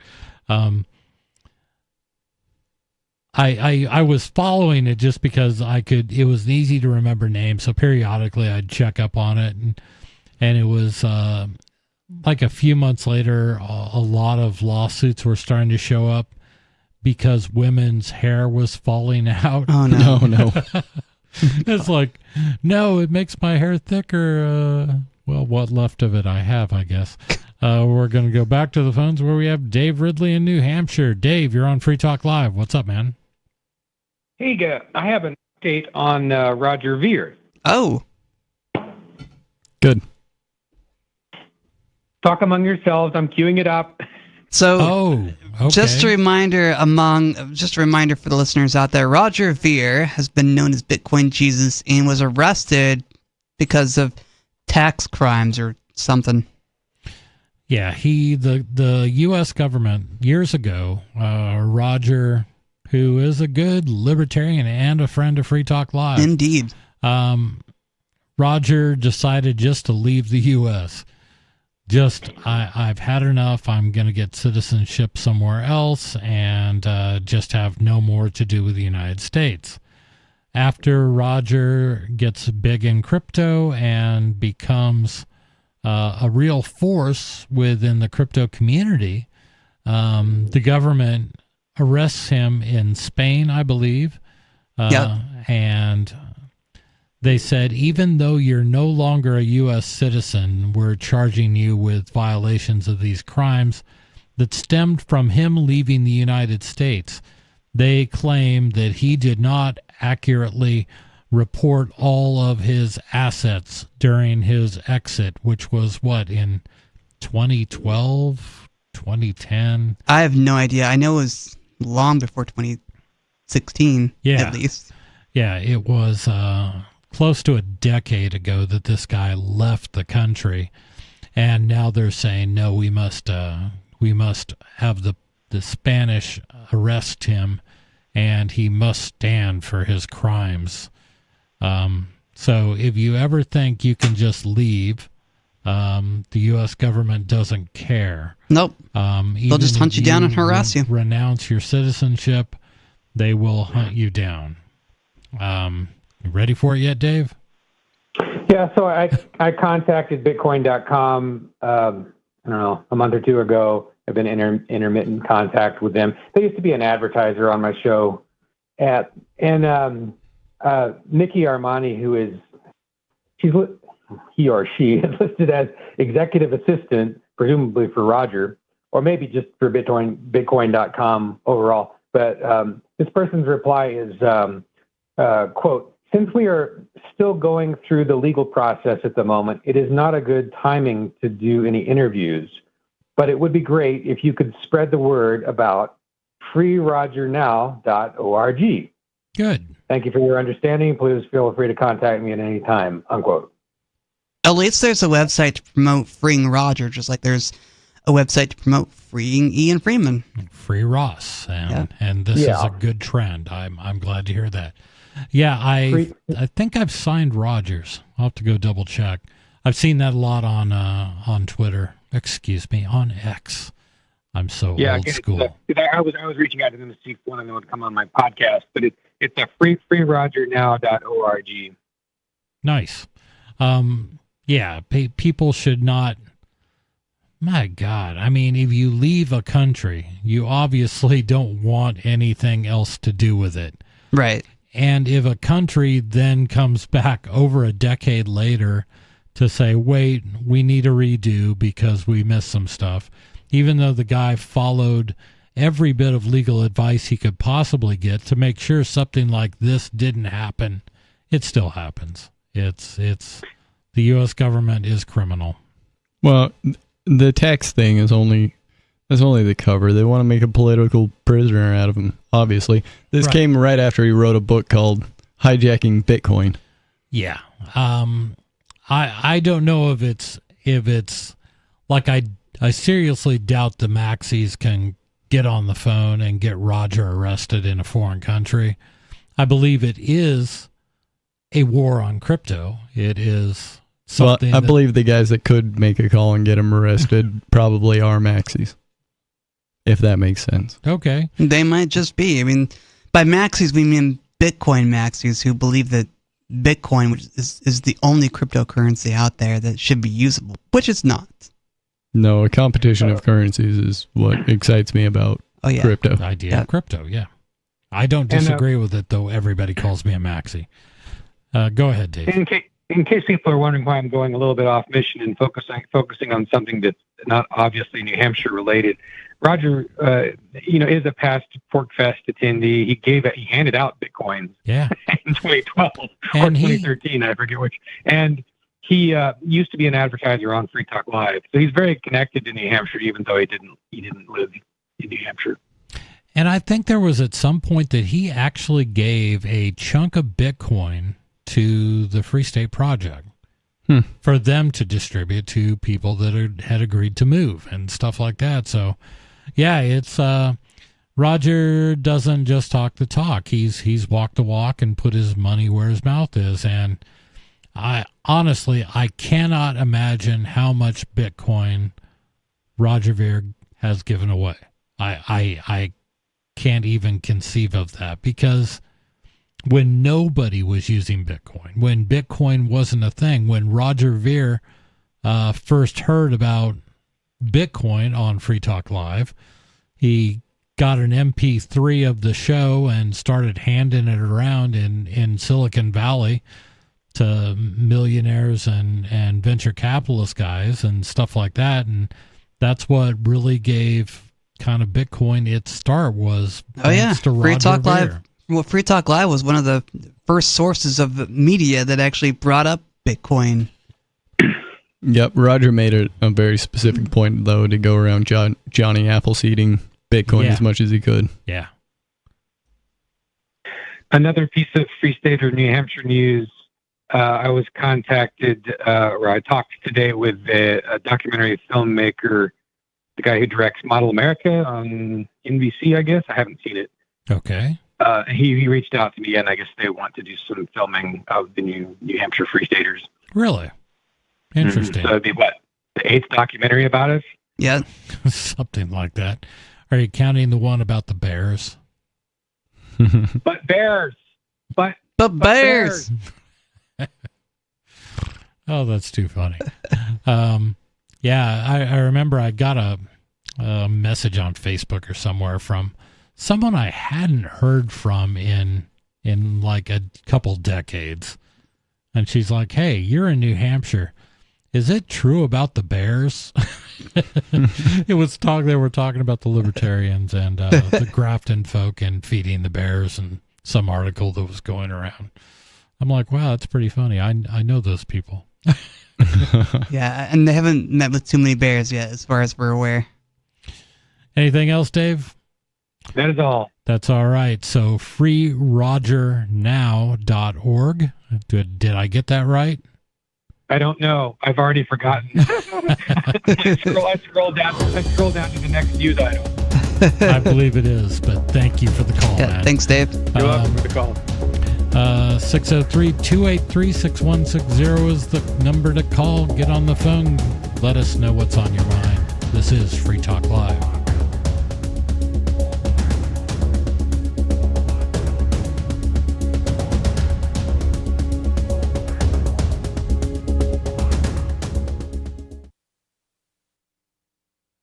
I've been told no in many different ways. I give you an order and you're going to obey it. George, you can go this way. You can't do that and you have to leave here. You cannot bring signs into the rally. Walk with me. Well, I'm comfortable here, actually. Whoa, hey, Who do you think excuse me. There is no video and audio allowed in this office. No, I have work today. You ain't going to make it. Wait a minute. Hey! Oh my God! Unbelievable! Why are you running from me? Because you scared me. What am I being detained for? You're being served. What is this? You're being served. What is this? You're Democrats have a funny way of telling people no. That's the sound of the men working on the chain. Derek J's Victimless Crime Spree. Watch it for free and order the Director's Cut DVD at victimlesscrimespree.com. From Feature Story News in Washington, I'm Benji Hire. The United Nations and many Western states are welcoming a ceasefire between Israel and Hezbollah, which went into effect earlier today and has since held. Over the course of 60 days, Lebanon's army will retake ground from Hezbollah, with Israeli forces withdrawing from Lebanese territory. The agreement's designed to be permanent, to allow civilians to return safely to their border towns. US President Joe Biden says if the militia group Hezbollah breaks the deal, then Israel retains the right to respond. Here's Colonel Simon Diggins. It's very important. Hopefully will bring to an end some of the horrors of the fighting that's going on in the Lebanon itself. There is a 60-day grace period, but I think the intention is very much a positive one, in that those 60 days will allow the Lebanese army to occupy the area to the south, Hezbollah to pull to the north of the Litani River, which is the kind of boundary, and then in exchange for that, Israel will then be able to withdraw to the south. President Biden now says the US will make another push with regional powers for a ceasefire in Gaza, involving the release of hostages and the removal of Hamas from power. The G7's condemned Russia's, quote, irresponsible and threatening nuclear rhetoric following 2 days of talks in Italy. It was the final meeting for foreign ministers from the US, the UK and 5 other major nations before President-elect Donald Trump takes office. Charles Gibson reports from the summit site. In their final statements, the G7 called Russia's use of an intermediate-range ballistic missile earlier this month reckless and escalatory. They also reaffirmed their unwavering support for Ukraine, despite fears that the incoming Trump administration in Washington could waver in terms of financial and military backing for Kyiv. Meanwhile, the group called on Israel to allow more humanitarian aid into Gaza and once again accused China of distorting international markets through unfair trade practices, an allegation that Beijing denies. And Donald Trump's presidential transition team claims a number of his campaign nominees have been the target of violent threats. It comes as Trump finishes deciding who'll serve in his cabinet, but before they're set to undergo confirmation from the US Senate. Mitch McCann brings us more details. The attacks ranged from bomb threats to swatting, which is when someone calls emergency services to someone else's home, when in fact there is no emergency. The transition team says law enforcement and other authorities acted quickly to ensure the safety of those who were targeted. It comes amid reports from The Guardian that the administration plans to bypass the usual FBI background checks and vetting, which will only take place once the administration has its own officials installed in the bureau. Mr. Trump has now completed his cabinet picks, but there are still questions over whether all of them will be confirmed by the Senate. From bureaus worldwide, this is FSN. You can help spread the ideas of liberty with our Patreon for just $5 per month at amps.freetalklive.com.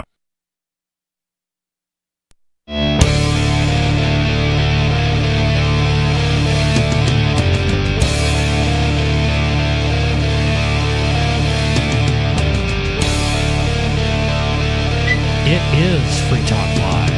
603-283-6160. Give that number a call. Talk to us. Tell us what you think about anything, because this is open phones. We don't care what you bring up. We hope it's going to be interesting, but we'll be the judge of that later. But first, not your keys, not your Bitcoin is a lesson that too many people have learned the hard way. It's always best to get your crypto into a wallet that you control. Absolutely. But not all wallets are created equal. Many of our hosts have been using Edge, the wallet, for years to manage crypto, and there just aren't many wallets to compare. Featuring a unique login system that makes it easier for you to access your crypto from multiple devices, Edge is designed to be user-friendly. In a space that can be notoriously difficult for non-tech people, Edge is a valuable tool for novices and experts alike. You can learn more at edge.app, which features a link at the top of the page for those who wish to learn more about crypto and wallets. So thank you again, Edge, for sponsoring Free Talk Live. And again, to learn more, visit edge.app. That's edge.app. In studio, it's myself, Chris, Stu, and Riley. And we've been talking a little bit of crypto. We were talking about the latest updates. I don't know really if there are any updates regarding Roger Vere's arrest by the U.S. government. It's just asinine.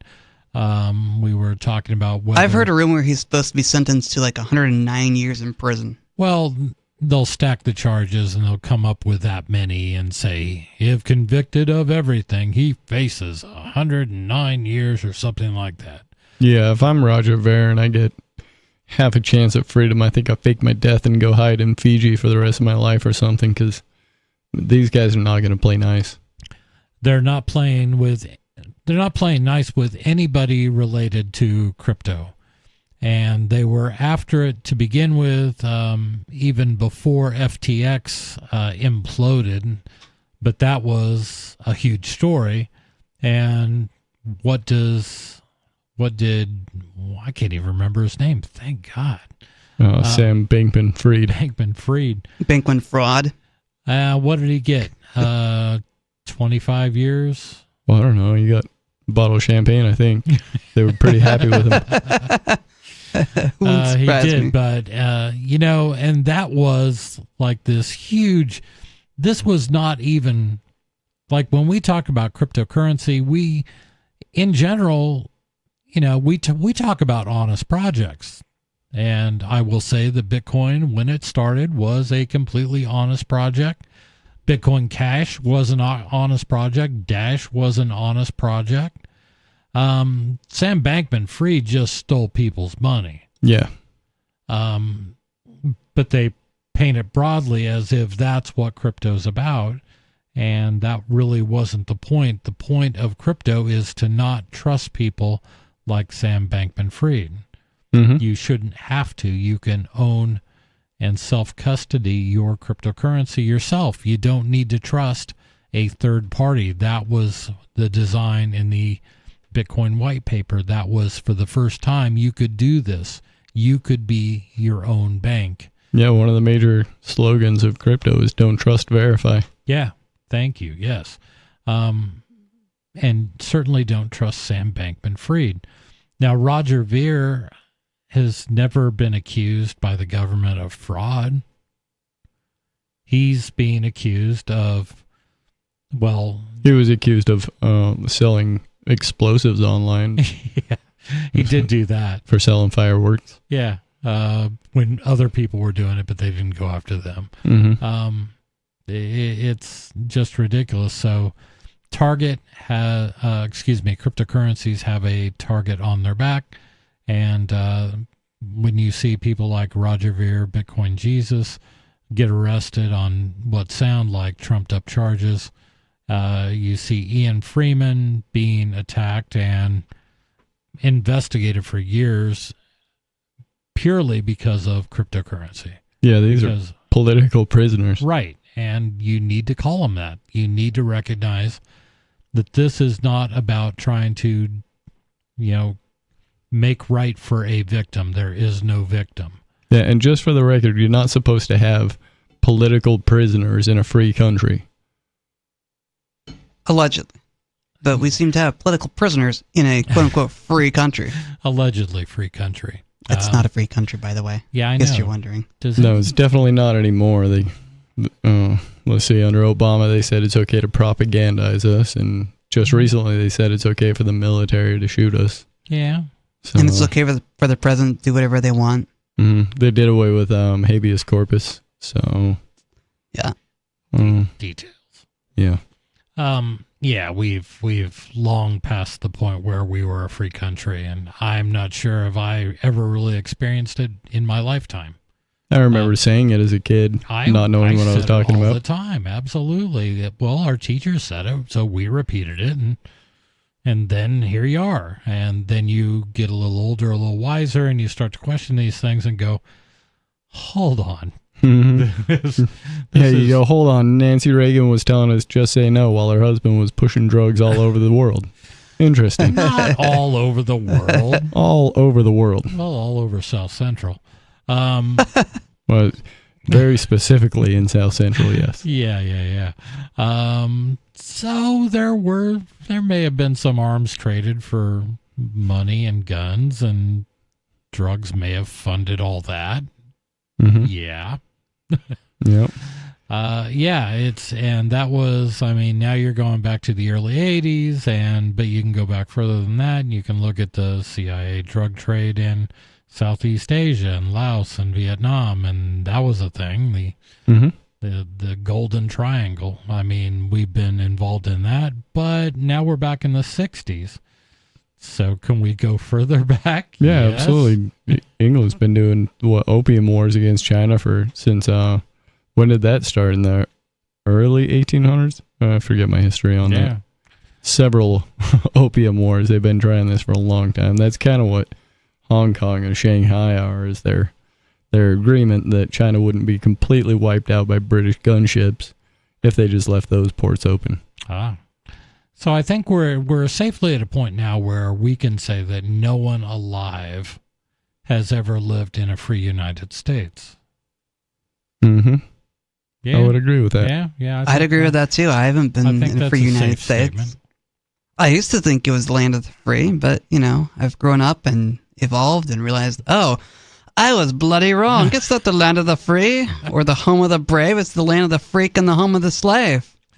I remember saying not the Star Spangled Banner, but the Pledge of Allegiance every day. And the socialist mantra for America. Yeah, never mind the fact that was written by a socialist. Yeah. I really wish they'd bring back the old Bellamy salute. Yeah, I was just going to say, aren't you old enough to have pledged your allegiance to the flag with your hand extended outward? Yeah, raised up. The Bellamy salute. Look that one up, kids. It was a little bit different. It was palm up. Yeah, but the gist was still there. That was during the Progressive Era, where they were really gunning for real nationalism and socialism. You could almost say National Socialism. Yeah. Well, I mean, they put the fasces under Lincoln's hand in the Lincoln Memorial. It's on the back of your dime. They're not trying to hide that it's a fascism. Really? Yeah, that's what that symbol is. The lashed together poles around an axe. That is a fascie. Interesting. I did not know that. Yep. The more you know about symbolism. What else you got for us, Stu, man? You must have. So they're making all these bunches of symbols to put us at war with each other? Is that the goal? Like, they have fascism, they have socialism, they have communism. Yeah, they're all distractions while they put together, the new world order. Makes sense. I don't doubt that they have, whoever they are, have plans to rope us all into something. And if you have just one set of rules globally, it would be a lot easier to enforce. Yep. And as far as where this direction is coming from, I can't really say. You can see some people that are very close to the top. I think the top is hidden, but the way that you beat such a thing is the same no matter where the direction's coming from. You just got to have some personal responsibility and quit letting people tell you what to do, what's good for you when you know differently. All right, so we are going to hop into a story that actually Stu brought in. Okay, we get to do a Stu story. This is brought to you by The Sociable, and it's associated... A reputable news source.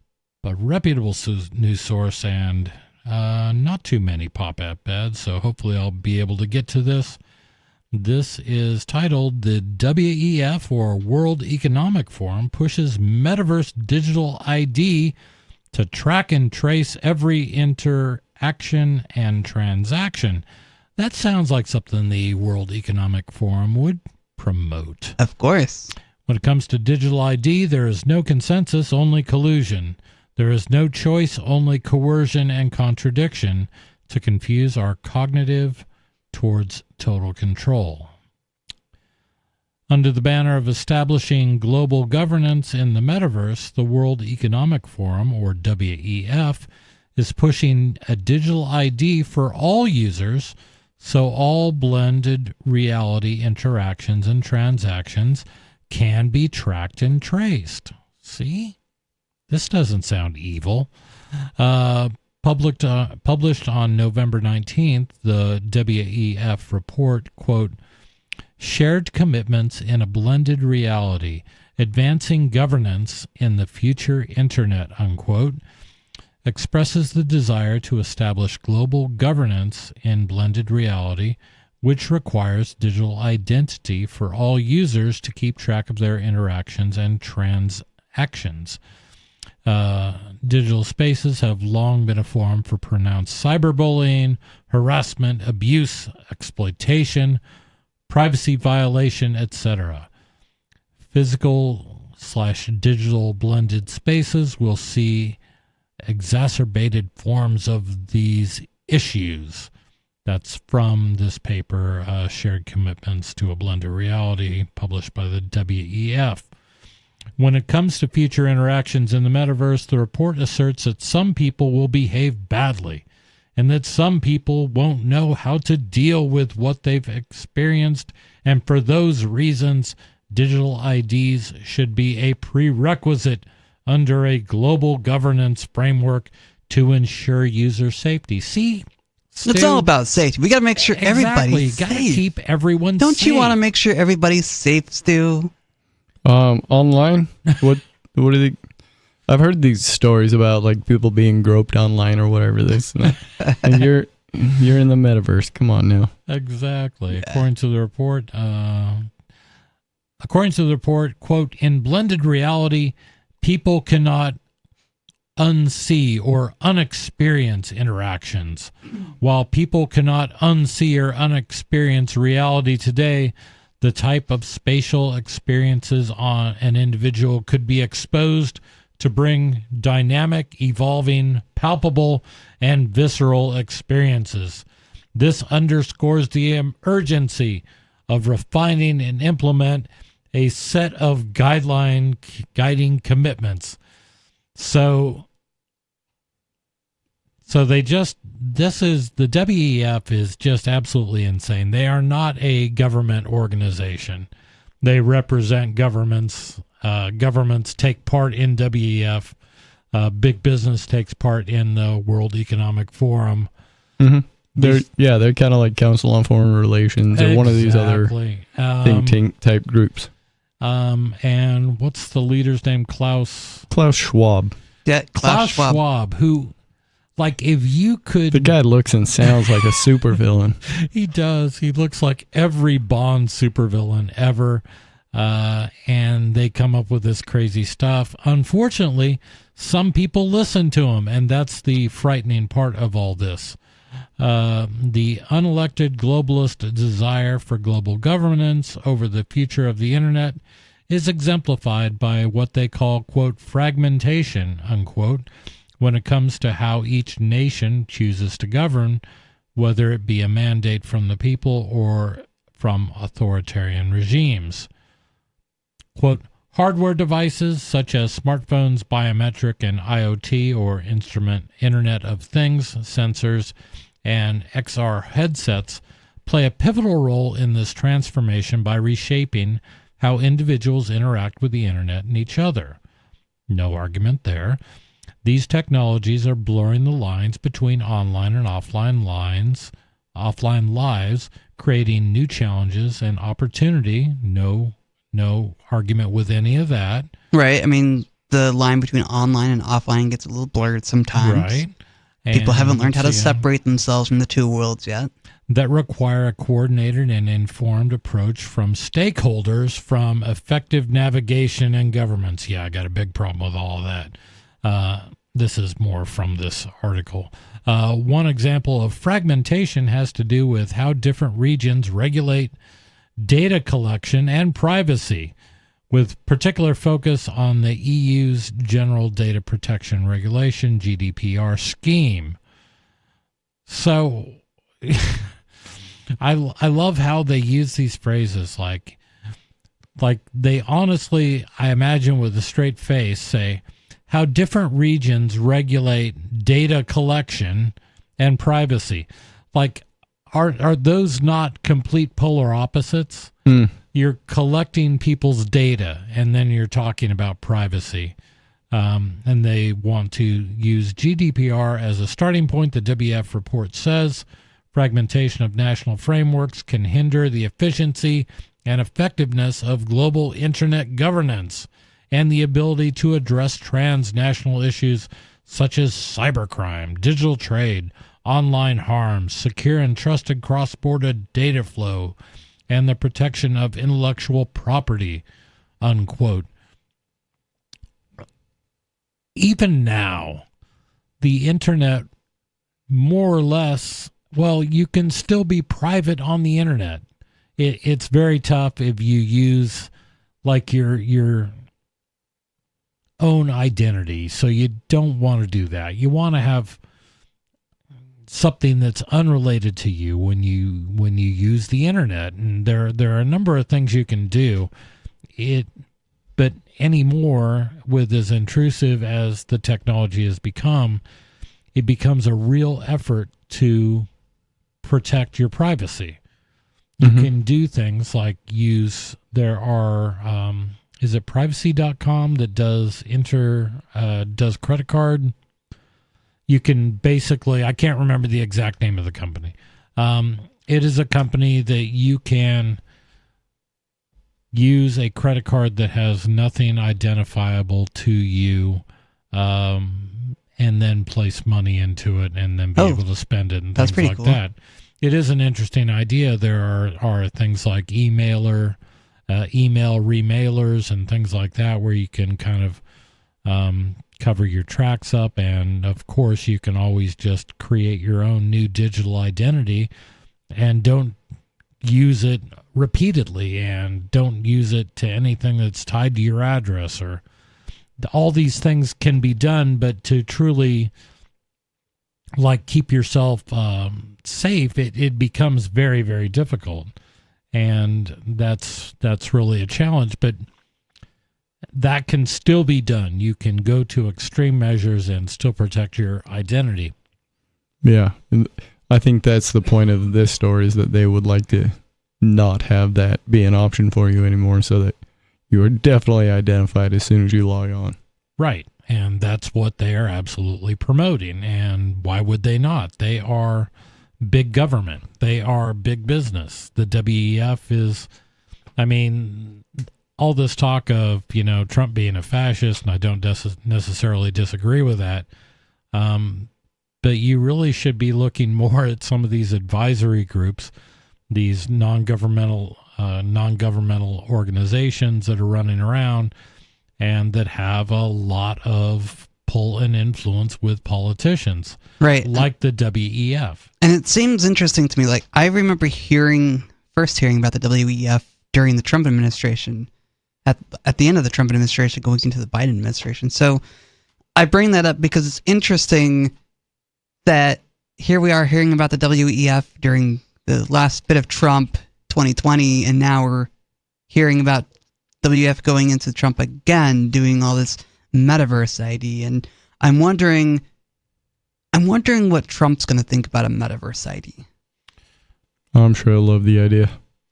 Yeah, I mean, in fact, I'm fairly certain that's one of the things that Trump is really going to push hard for, is a digital ID. Interesting. What has he said that would, other than, I mean, he's just like, he'll link it to the immigration thing. That'll be the solution. That could be. Okay. You think that'll be it? I don't know. Just a guess. I think it's a reasonable and feasible guess. I don't doubt that. So, like, we opened the show up by talking about the demise of the Libertarian Party and how many of them ended up voting for Trump. I think that makes Trump believe that, see, I'm one of them now, too. I'm also all these other things, but I'm a libertarian. So anything I say or do will get their support. Yeah, he might as well be. Donald Rumsfeld's a libertarian, right? Is he? He said so. So that's what most people think of about libertarians, I think. You can just say you're a libertarian, and there you go. Yeah, I don't. I hope. The only thing that gives me a little bit of hope is that there are some people who seem to be rising, at least in his circle. I've always liked some of Tulsi Gabbard's takes on foreign policy, and I'm glad to see she's going to be in there. Vivek, if he would have had an actual Vivek Ramaswamy, if he would have had an actual chance, I would have rather seen him than a lot of other Republican candidates that were running for president. I don't know. I didn't really pay any attention to that guy. Yeah, I just heard his thing about starting a war with the cartels in Mexico. Yeah, he kind of lost me on that one. Yeah, I think you lost a lot of us on that one. Yeah, but you don't. I guess what I'm saying is there's not one of them I could ever say 100%, which is why I don't like the idea of political parties, and I'm not a member of any political party, including libertarians. Yeah. Because I can't stand behind, if you're going to say that this is our libertarian platform, I say, well, I can't agree with all of that. Mm. Do you have something where I can check off what I agree with? No. You either support or don't support the platform of your party, and there's just not a party out there, and there never will be, that agrees with the things that I agree with. Yeah. Therefore, I will never be one. And with Vivek and the Republicans, it was the same thing. I couldn't agree with everything, but I could pick and choose and say, okay, well, this, and this I liked. And I think overall with Vivek, there were more things that I liked with a few disqualifiers. So I could say that, yeah, if you put a gun to my head and you said you have to vote for one of these candidates, I probably would have picked Vivek. Yeah.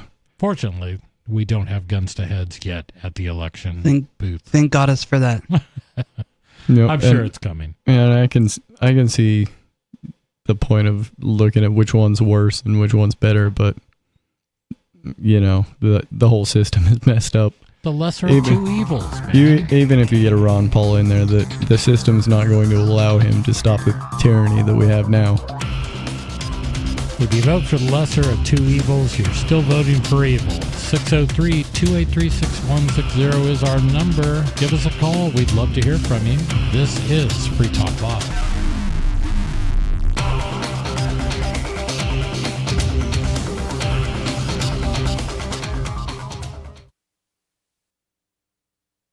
This hour of Free Talk Live is brought to you by Dash Digital Cash. Dash is the cryptocurrency designed to be used for spending. Tired of the ever-inflating US dollar? You can live your life on Dash instead with some handy websites. BitRefill.com has been accepting Dash for years and has a ton of big-name retailers and brands including grocers, gas stations, phone refills, Amazon, and even prepaid MasterCards. Plus, many of their gift cards are available at a discount. But what about paying your bills? Spritz.finance can do that, and they can send dollars to your bank account in case you still need those for some reason. Dash is one of the oldest cryptocurrencies and is widely available on exchanges, including the decentralized Maya protocol, and in multi-crypto wallets. It's easy to get and use Dash. Start by learning more at dash.org. Thanks to the Dash DAO for sending us 32 Dash per month to promote Dash on the air. Visit dash.org to learn about Dash. Dash.org. There are basically two types of advertising, direct response and branding. Radio's great for direct response with its low cost to listener ratio, but audio can't be beat for branding, which is a longer term endeavor. You want to be the first thing that someone thinks of when they think about your product or service. If you have a local business that you want kept top of mind in your community, call the station. If you need national reach, Free Talk Live's got around 200 radio stations, millions of monthly listening sessions, can suit all budgets, and if we don't think we're right for you, we'll tell you. Email me, mark@freetalklive.com. Tired of cancel culture? Sick of mega tech corporations holding an axe over your head? Join the LRN.FM Matrix chat server. It's self-hosted, so no one else can tell us what to do or say. Don't like the existing channels? You can make your own. You can even connect into some of our channels from other Matrix servers. It's federated. For the full LRN.FM Matrix experience, though, you should join our server via the step-by-step instructions at chat.lrn.fm. Chat.lrn.fm. You're listening to the live edition of Free Talk Live. Hour number 3 is next after the news here on the Liberty Radio Network at LRN.FM. From Feature Story News in Washington, I'm Benji Hire. The United Nations and many Western states are welcoming a ceasefire between Israel and Hezbollah, which went into effect earlier today and has since held. Over the course of 60 days, Lebanon's army will retake ground from Hezbollah, with Israeli forces withdrawing from Lebanese territory. The agreement's designed to be permanent, to allow civilians to return safely to their border towns. US President Joe Biden says if the militia group Hezbollah breaks the deal, then Israel retains the right to respond. Here's Colonel Simon Diggins. It's very important. Hopefully will bring to an end some of the horrors of the fighting that's going on in the Lebanon itself. There is a 60-day grace period, but I think the intention is very much a positive one, in that those 60 days will allow the Lebanese army to occupy the area to the south, Hezbollah to pull to the north of the Litani River, which is the kind of boundary, and then in exchange for that, Israel will then be able to withdraw to the south. President Biden now says the US will make another push with regional powers for a ceasefire in Gaza, involving the release of hostages and the removal of Hamas from power. The G7's condemned Russia's, quote, irresponsible and threatening nuclear rhetoric following 2 days of talks in Italy. It was the final meeting for foreign ministers from the US, the UK and 5 other major nations before President-elect Donald Trump takes office. Charles Gibson reports from the summit site. In their final statements, the G7 called Russia's use of an intermediate-range ballistic missile earlier this month reckless and escalatory. They also reaffirmed their unwavering support for Ukraine, despite fears that the incoming Trump administration in Washington could waver in terms of financial and military backing for Kyiv. Meanwhile, the group called on Israel to allow more humanitarian aid into Gaza and once again accused China of distorting international markets through unfair trade practices, an allegation that Beijing denies. And Donald Trump's presidential transition team claims a number of his campaign nominees have been the target of violent threats. It comes as Trump finishes deciding who'll serve in his cabinet, but before they're set to undergo confirmation from the US Senate. Mitch McCann brings us more details. The attacks ranged from bomb threats to swatting, which is when someone calls emergency services to someone else's home when in fact there is no emergency. The transition team says law enforcement and other authorities acted quickly to ensure the safety of those who were targeted. It comes amid reports from The Guardian that the administration plans to bypass the usual FBI background checks and vetting, which will only take place once the administration has its own officials installed in the bureau. Mr. Trump has now completed his cabinet picks, but there are still questions over whether all of them will be confirmed by the Senate. From bureaus worldwide, this is FSN. With FSN Spotlight, I'm Simon Marks, looking in more detail today at Donald Trump's decision to impose fresh tariffs on China, Canada and Mexico. The president-elect says as soon as he is sworn into office next January, he'll impose a 25% tax on all products entering America from Canada and Mexico, and an additional 10% tax on top of existing tariffs on goods from China. He says he's determined to crack down on illegal border crossings and on the illicit trade in fentanyl, the opioid that largely originates in China. Beijing's embassy in Washington says the proposal will create losers on all sides. Ashok Kumar is an associate professor of political economy at Birkbeck College in London. It's certainly the case that China and Mexico are exporting countries. The U.S. is an importing country. So there might be an uneven impact in the short and medium term, but the impact on American consumers will be pretty significant. And it's not like those producers of Chinese and Mexican goods are actually selling directly to Americans. It's companies like Walmart and other retailers who are purchasing that. If you're putting high tariffs, that purchasing price is then just transferred on to consumers. Adding an additional cost on every product when wages aren't meeting those will cause distress potentially for the American public. And many observers think President-elect Trump is threatening the tariffs to secure concessions from Mexico, Canada and China before his next administration actually begins. A reminder of our top stories. The United Nations and many Western states are welcoming a ceasefire between Israel and Hezbollah, which went into effect earlier today and has still held. US President Joe Biden now says the United Nations will make another push with regional powers for a ceasefire in Gaza. Meanwhile, the G7 has condemned Russia's, quote, irresponsible and threatening nuclear rhetoric following 2 days of talks in Italy. That's the latest feature story news. I'm Benji Hire in Washington. Congressman Hanford, you're married, 2 beautiful children, and yet you texted nude photographs to a 23-year-old staffer. Why did you do it? I wanted her to see my penis. I was hoping the penis photo would arouse her sexually, that she might think, that's a nice penis. I will respond with an offer to have sex with the penis, or maybe send a photo of my breasts. I would like that. And that's what I was hoping would happen. Here's what intrigues so many people. Why would a promising, successful politician take such a big risk? I knew I could let down my family, destroy my marriage, and damage the country that I love, but on the other hand, if there's even the small chance of getting off at any time, you gotta take it. The big question. Do you plan to resign? No, I'm very good at my job. Plus, it's a lot harder to get women to have sex with you when you're not a congressman. This is the Onion News Network. Yep, we still do email. Drop your email address in the entry box at freetalklive.com, and you'll be kept in the loop with Free Talk Live.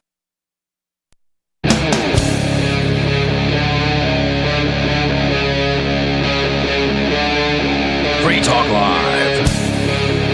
It is Free Talk Live. Thank you for joining us for hour number 3 of our show. We do 3 hours. Well, this gaggle does 3 hours every Wednesday night. It's always fun. Yep, it is. In studio, it's myself, Chris. Stu. And Riley. And we've been...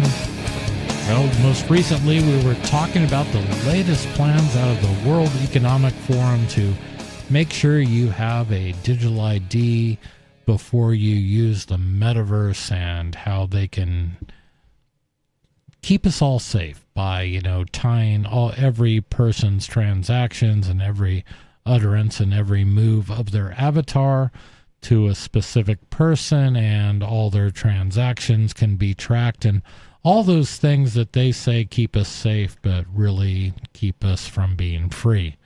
But hey, the World Economic Forum and Klaus Schwab. Klaus Schwab. I don't think he's ever come across a authoritarian plan that he didn't like. Probably not. I think he just wants to pretend he wants the best for humanity, but in reality he wants to enslave everybody. He wants to keep everybody safe at the price of slavery. Yeah, so just do it, and that's one more thing for us to fight against, and that's what we will do if such ever comes to pass, any more than it already has come to pass. And we have so little freedom left in this country. I don't even think that's accurate. Little freedom left. If you've lost your freedom, you've lost your freedom. Yeah. Can you say I'm kinda not a slave? I think there are gradients of freedom. Yeah. Yeah. I mean, we're still free to possess certain plants and burn them and use them in our bodies, but not other plants. Yeah. So I don't know. Is there? Okay, Stu, you said that. Are there degrees of freedom? No. Yeah, I'm trying to... I don't know. I think there's more free and less free, though. There is more free and less free. But I guess the idea I'm kicking around is, if you've given up any freedom, have you, in essence, given up all your freedom? Well, yeah, I don't know. That's one that I'll be thinking about. Do you still have some freedoms? Yeah. At least in New Hampshire, we have some that we still can do without asking government for permission, and can't be immediately jailed for doing, like owning a gun. But we do have to kind of ask permission, because that stuff's all federally controlled. Yeah, you have to go to your favorite government agent and ask them for a permission slip to go get a certain tool that you can protect yourself with. And even if you wanted to make your own gun, I think, do they have legislation that now requires you to put a serial number on something you make? I don't know. I would be just so disappointed in people if they complied with that, though, because there's nobody to sit there and watch whether or not you're serializing the thing. Exactly. And why should you? It's like if you picked up a rock, you have to put your name on it and say, this is my rock in case I ever use it as a weapon. Probably not. But that's a good question. I'll have to look into, has there been any success by them? By success, I mean the opposite of federal regulation of quote unquote ghost guns. Have they done anything at the federal level to address this horrible?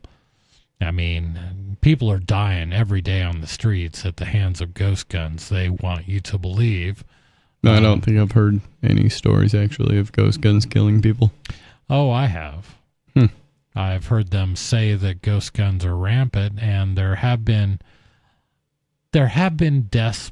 I'm certain there have been crimes committed with a ghost gun, a gun that was manufactured by someone that did not have a serial number on it. I'm certain I have read that article. But I've never read anything credible to say that ghost guns are now like widely available. Yeah. I mean, if you're going to come up with a combination of 3D printed parts and hand-tooled metal parts, because I don't think anybody really wants to shoot a completely plastic gun because they kind of kersplode on you. Yeah. They can 3D print some pretty hard materials. I'm sure they can. So I guess they could. I mean, but it won't have the durability of a metal. I'm thinking of things like maybe even the receiver and the barrel. How many rounds could you put through something that is 3D printable? Well, they're not 3D printing the barrels. Right. As far as I know, those aren't serialized. You can just buy as many barrels as you want. Yeah, and traditionally, I mean, the receiver or the part of the gun that holds the firing pin and stuff like that, that's where the feds want a serial number to be. Mm-hmm. But if I can 3D print, most of what makes up a receiver and not put a serial number on it. Yeah, that's the part people are printing. Right. Yeah, but I just don't believe that it's an epidemic of ghost guns on our streets. They make it sound like it is. Yeah, I haven't seen anything that points to that either.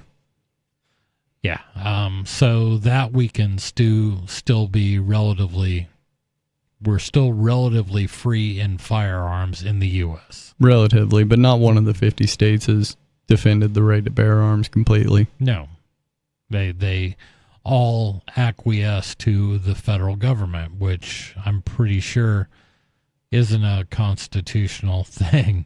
The government, the Second Amendment is relatively clear and relatively short. Yep. There's not a lot of ambiguity there.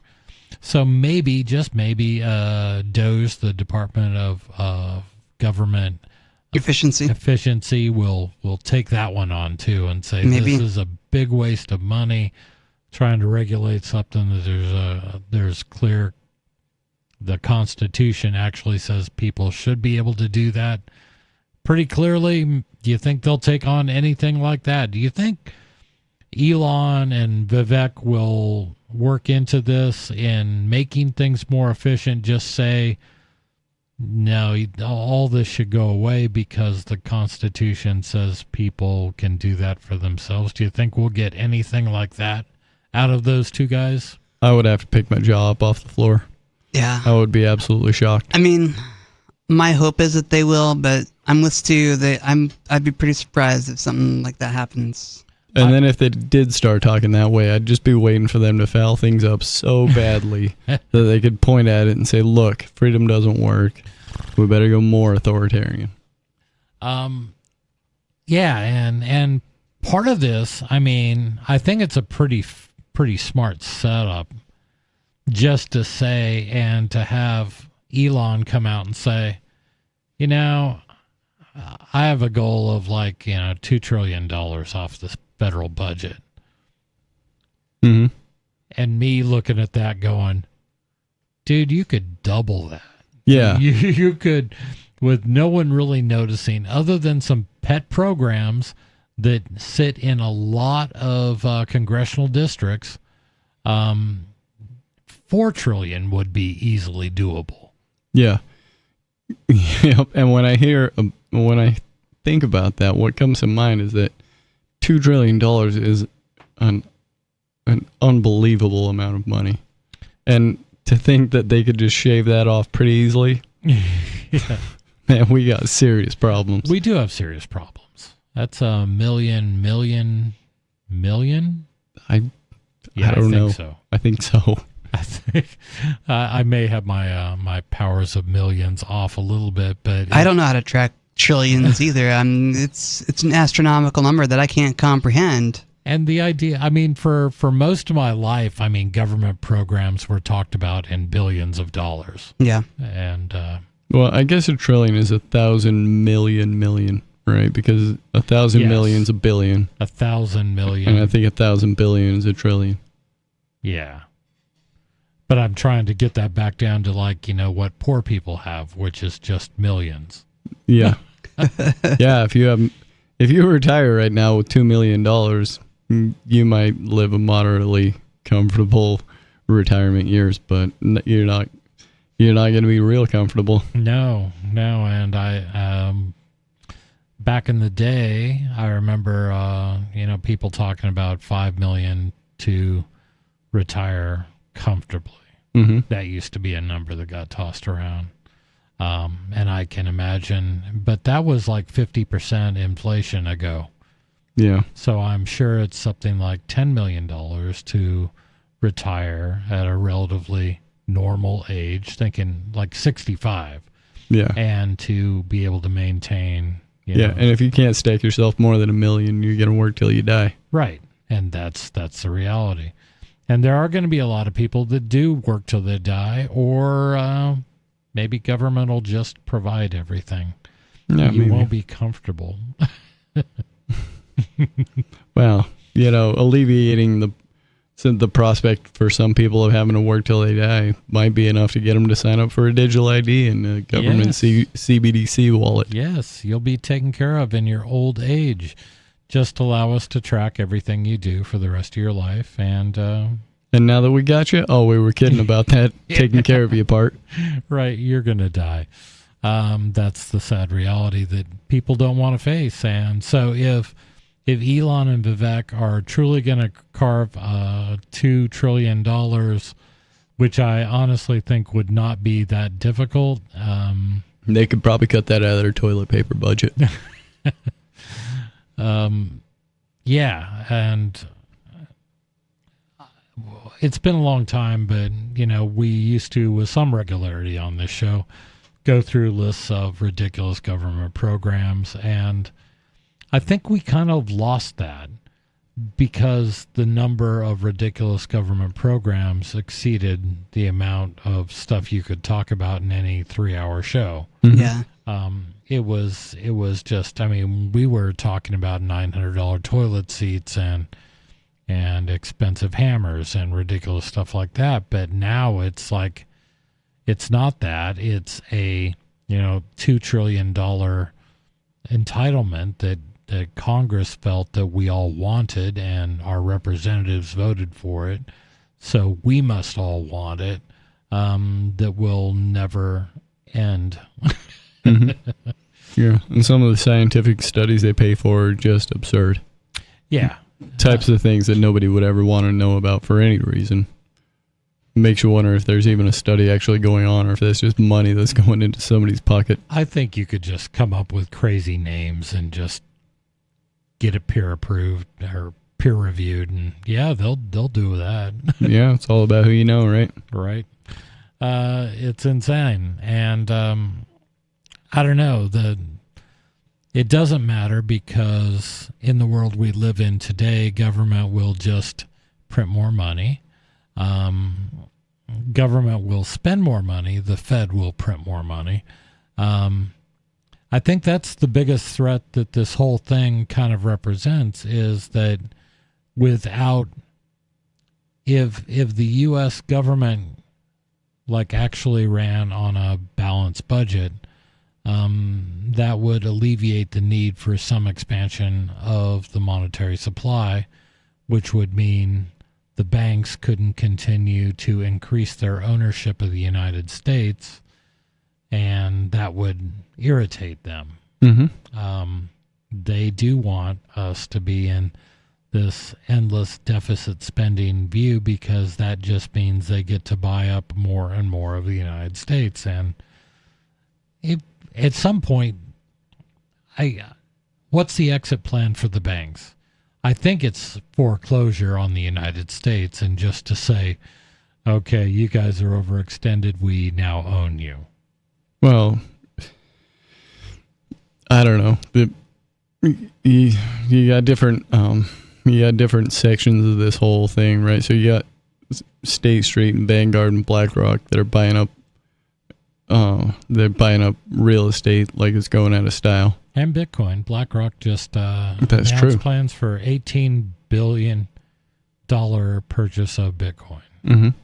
And so when the money washes out, when the dollar washes out and it's not worth anything, they'll be right as rain, just walking away from it. They won't care because they're tied up in real estate and Bitcoin and gold and things that are going to retain their value.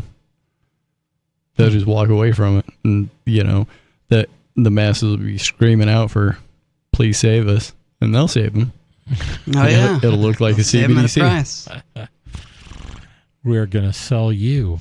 Yeah, that's the thing. At some point, when there are no more if they already own all the hard assets, then what is there left? There are people, and that's it. And at that point, you are officially a slave. Well, that's why they're cutting the population down too. But that's more of a liability for them. Okay. There's just more mouths to feed. The Georgia Guidestone said it, man. Keep it under 500 million. Yeah. I mean, we have around 8 billion people. That's a lot of people that have to die if we have to get down to 500 million people. Yeah, Israel's working on it. They sure are, aren't they? Claiming to be God's chosen people. Big peace news, supposedly. Well, at least there's now a ceasefire between Lebanon and Israel. I wonder if that had anything to do with what the International Criminal Court saying they wanted to arrest Netanyahu for war crimes. Probably. Yeah. I mean, there was a warrant out for his arrest if he entered certain countries, but yeah, who knows what's going to happen with that? Those guys are smart enough not to travel, and Israel, I don't think they're not a signatory to the World Court, and a lot of countries aren't signatories to it. So, like Putin just said, it was like, well, they've issued an arrest warrant for Putin going back to the early days of this, and it's like, it's not like they can come to your country and arrest you. They have no teeth. But there's not the world police yet, anyway. Yeah, it's not like the International Bank of Settlements is mad at them. Yeah. That's when you really get in trouble. Those are the guys that will come in and take over your country. And if not, there's always a country that will do your bidding. 603-283-6160 is the number to call. Give us a call so you can talk about your conspiracy theories. Is it conspiracy theory at this point? I know a lot of people do not believe anything we are saying. They do not understand. They do not believe that BlackRock and mega trillionaire powers are out there and are doing things to take control of you, your life, your finances, That's your because home, all of that was your life. purposely excluded from the history books and the government indoctrination centers that we all attended. They don't tell you about Rockefeller Medicine Man taking over all the international markets. They don't tell you about Creature from Jekyll Island and the way they set up the Federal Reserve. And they're like, don't worry about it, that it's not that authoritarian and tyrannical. We can change it later. Yeah. And look, they've how many times have they amended the Federal Reserve Act? This is something like 100 times. And now it's nowhere near the functionality of what it was when it started. Well, I mean, a lot of that stuff. I mean, like the idea of an income tax. I mean, when they floated that and they passed the amendment, it was just going to be like 3% on the wealthiest people, and that's all it's going to affect. That hasn't changed, right? Well, and that's all it was at the beginning. There were very few people that were subject to that. And now they've just kept changing the rules. Yep, and now they get, the McDonald's worker bent over the table at the tune of 40% of their salary. And I loved the Democrats touting this as like, look, we're talking about taxing only the wealthiest people, and that's who we really want to go after. But that's only going to fund the government for a certain period of time. I know, but it's not like the 1950s when this country had 98 and 99% taxation. This country did. That was the highest our income taxes ever went, was after World War II. Wow. And we had 90+% taxation. Really? Yes. I never heard about that. Look it up. I believe it you. was crazy, and it only went down slowly in the 60s. And then when Reagan got in, and he was the first one to really lower it, actually the idea of income tax at the federal level being less than 40% on most people didn't happen until the 2000s. But really? We've had these ridiculous levels of taxation. All things considered, a current tax level of something in the 37 range, which is where we're at now for the top earners in this country, is low historically. If you look at the 20th century, it's been much, much, much worse. But that means they just, you should feel lucky it's only 37%. I guess I'm still 37% a slave.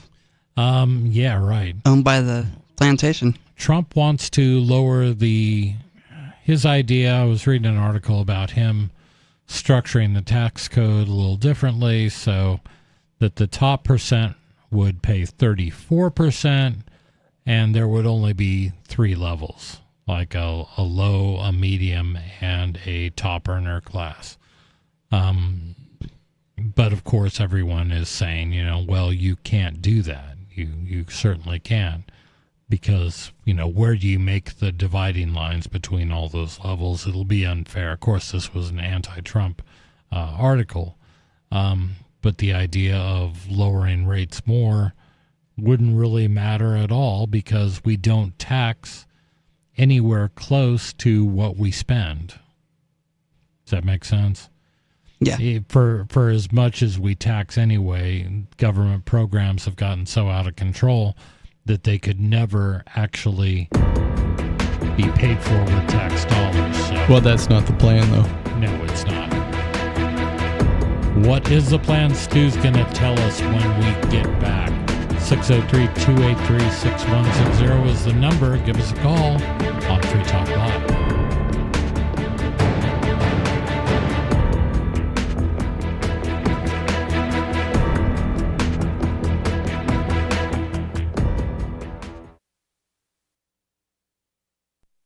On Free Talk Live, we're bringing people to the ideas of liberty every day. From wrestling superstars like Glenn Jacobs. You guys really are having an impact, I believe. Like I said, a lot of where I am now is due to listening to Free Talk Live. You changed my mind on some very important issues years ago. To random people tuning in on the radio.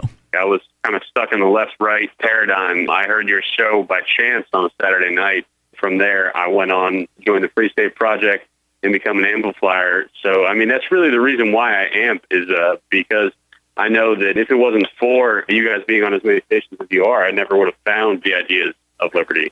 You can help more people hear the message of liberty by joining Free Talk Live's AMPS program on Patreon for as little as $5 a month. And you'll get access to special perks. Visit amps.freetalklive.com, amps.freetalklive.com. From Feature Story News in Washington, I'm Benji Hire. The United Nations and many Western states are welcoming a ceasefire between Israel and Hezbollah, which went into effect earlier today and has since held. Over the course of 60 days, Lebanon's army will retake ground from Hezbollah, with Israeli forces withdrawing from Lebanese territory. The agreement's designed to be permanent, to allow civilians to return safely to their border towns. US President Joe Biden says if the militia group Hezbollah breaks the deal, then Israel retains the right to respond. Here's Colonel Simon Diggins. It's very important. Hopefully will bring to an end some of the horrors of the fighting that's going on in the Lebanon itself. There is a 60-day grace period, but I think the intention is very much a positive one, in that those 60 days will allow the Lebanese army to occupy the area to the south, Hezbollah to pull to the north of the Litani River, which is the kind of boundary, and then in exchange for that, Israel will then be able to withdraw to the south. President Biden now says the US will make another push with regional powers for a ceasefire in Gaza, involving the release of hostages and the removal of Hamas from power. The G7's condemned Russia's, quote, irresponsible and threatening nuclear rhetoric following 2 days of talks in Italy. It was the final meeting for foreign ministers from the US, the UK and 5 other major nations before President-elect Donald Trump takes office. Charles Gibson reports from the summit site. In their final statements, the G7 called Russia's use of an intermediate-range ballistic missile earlier this month reckless and escalatory. They also reaffirmed their unwavering support for Ukraine, despite fears that the incoming Trump administration in Washington could waver in terms of financial and military backing for Kyiv. Meanwhile, the group called on Israel to allow more humanitarian aid into Gaza and once again accused China of distorting international markets through unfair trade practices, an allegation that Beijing denies. And Donald Trump's presidential transition team claims a number of his campaign nominees have been the target of violent threats. It comes as Trump finishes deciding who'll serve in his cabinet, but before they're set to undergo confirmation from the US Senate.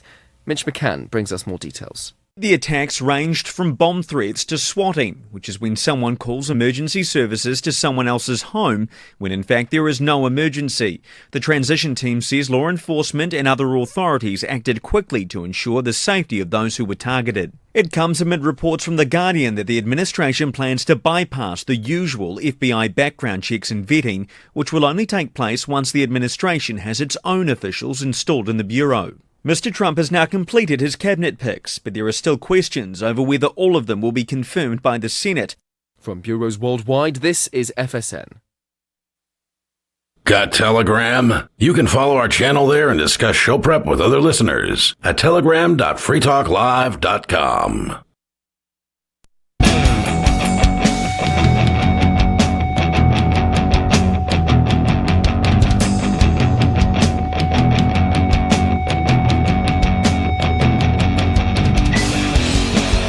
It is Free Talk Live, 603-283-6160. You still got time. Pick up the phone. Give us a call. We'd love to hear from you. Sit back, smile, and dial the phone number.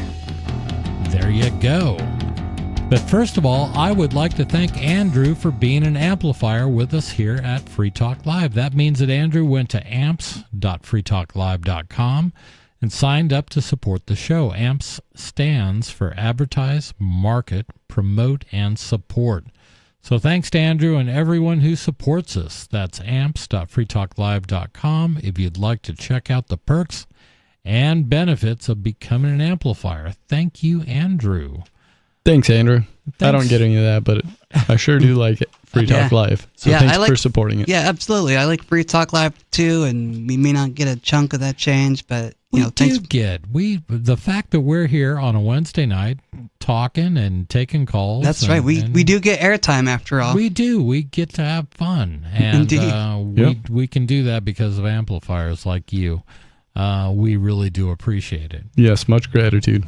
So, as the last pause in our conversation stopped, we were interrupted by the need to talk to our the need for our sponsors and advertisers and our news media. And I can't remember how it ended. And I think it was we were talking about the Federal Reserve, and we were talking about the idea that the government outspends taxation by such a huge number. And Stu said, wait, that's not the plan. It never was. And then we heard the theme music, so we had to stop. So Stu's thoughts got teased for this segment. So your thoughts are, you said that was never the plan, and then you got interrupted. So please continue. The plan wasn't to for government to ever be fiscally responsible in any way. The plan was for the bankers to be able to loan out money that they invented out of thin air, that they didn't have to put anything up to get. They didn't have to save it. They didn't have to work to get it. They just invent it, stroke of a pen or a couple of punches on the computer, and they make money out of nothing. And then they loan that money out, and they collect the interest on it. So it's the interest payment that taxation has to cover. Otherwise, those bankers are going to get pretty upset. And right now we are spending more money on interest than we do on national defense, which most people think of as the fact that we buy all these huge boats and ships and airplanes, and we spend all this money on having something like, I think we're close to 1 million people in uniform. I may be way off on that number.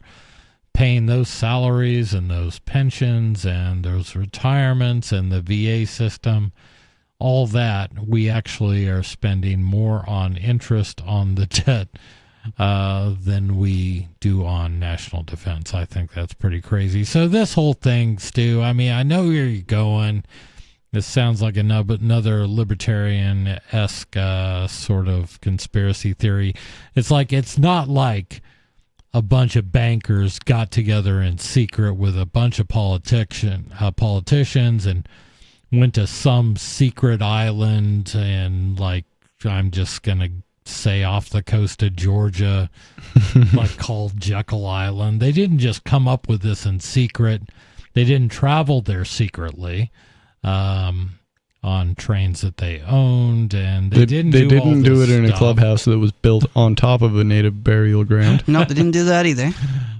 You can't be telling me that. I mean, who were these guys? I mean, you're talking like J.P. Morgan and his representatives? Yeah. Nelson Aldrich and, Next you're going to say there was a Warburg there, too. Yep. Actually, there was. Come on, man. You know, Paul Warburg is he's the guy on the Monopoly. He's like the mustache guy from the Monopoly game. Yeah, there may be a similarity. He's the guy that was the inspiration for that movie Annie, Daddy Warbucks. Daddy Warbucks. Yeah, he was. That's who that was based off of. Oh, man. So if I ever wanted to read this so-called conspiracy, I mean, like, nobody would have ever written a book about it. Somebody did. G. Edward Griffin wrote a book about it. Preacher of Jekyll Island. I still have not read that book. Yeah, you should. That's a good one. I've got an audio copy of that, I think. If I do, I'll send it to you. Okay. Yeah, The Creature from Jekyll Island by G. Edward Griffin does an excellent job of laying all this stuff out, and it's not a conspiracy theory. These things all happened, and that's how we got the Federal Reserve. And this was all thought up before 1913, because in 1913 they also implemented income tax. Mhm. And in 1913 they passed the first version of the Federal Reserve Act, and that basically was the U.S. government delegating responsibilities that were given to Congress to the banks. And there was something about in the Constitution that only the government can coin money. But we just did away with that once you had a Federal Reserve. Well, the bankers couldn't get the government to just borrow money from them. Government just decided they were going to coin their own money and do it responsibly. They couldn't have that. And that's what they did. And we have been suffering under this banker regime for over 100 years. And people all along the way have been pointing out the error of our ways, that we ever allowed this to happen. I say we, meaning the American people.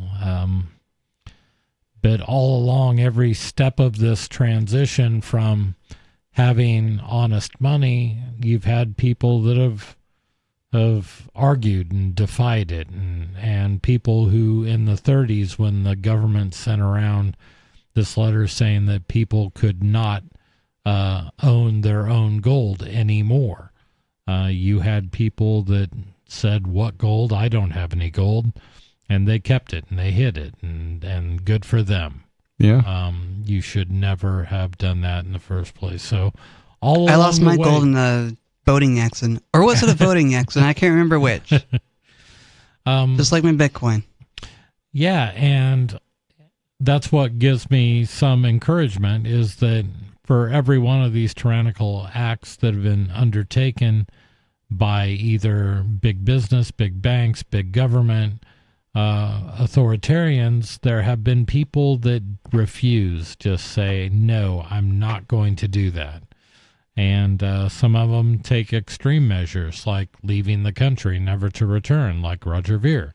And you'll never be free of them until we decide to change this, until we all decide that, or enough of us decide that we're not going to play this game anymore.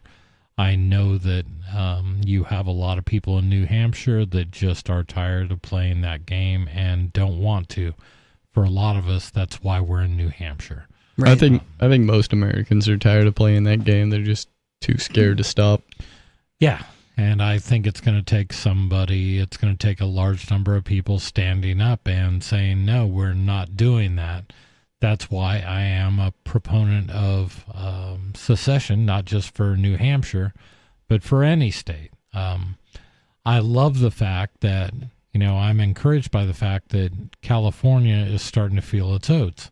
Yeah. I disagree with absolutely everything about California, other than my son lives there, so I have some affinity for the state.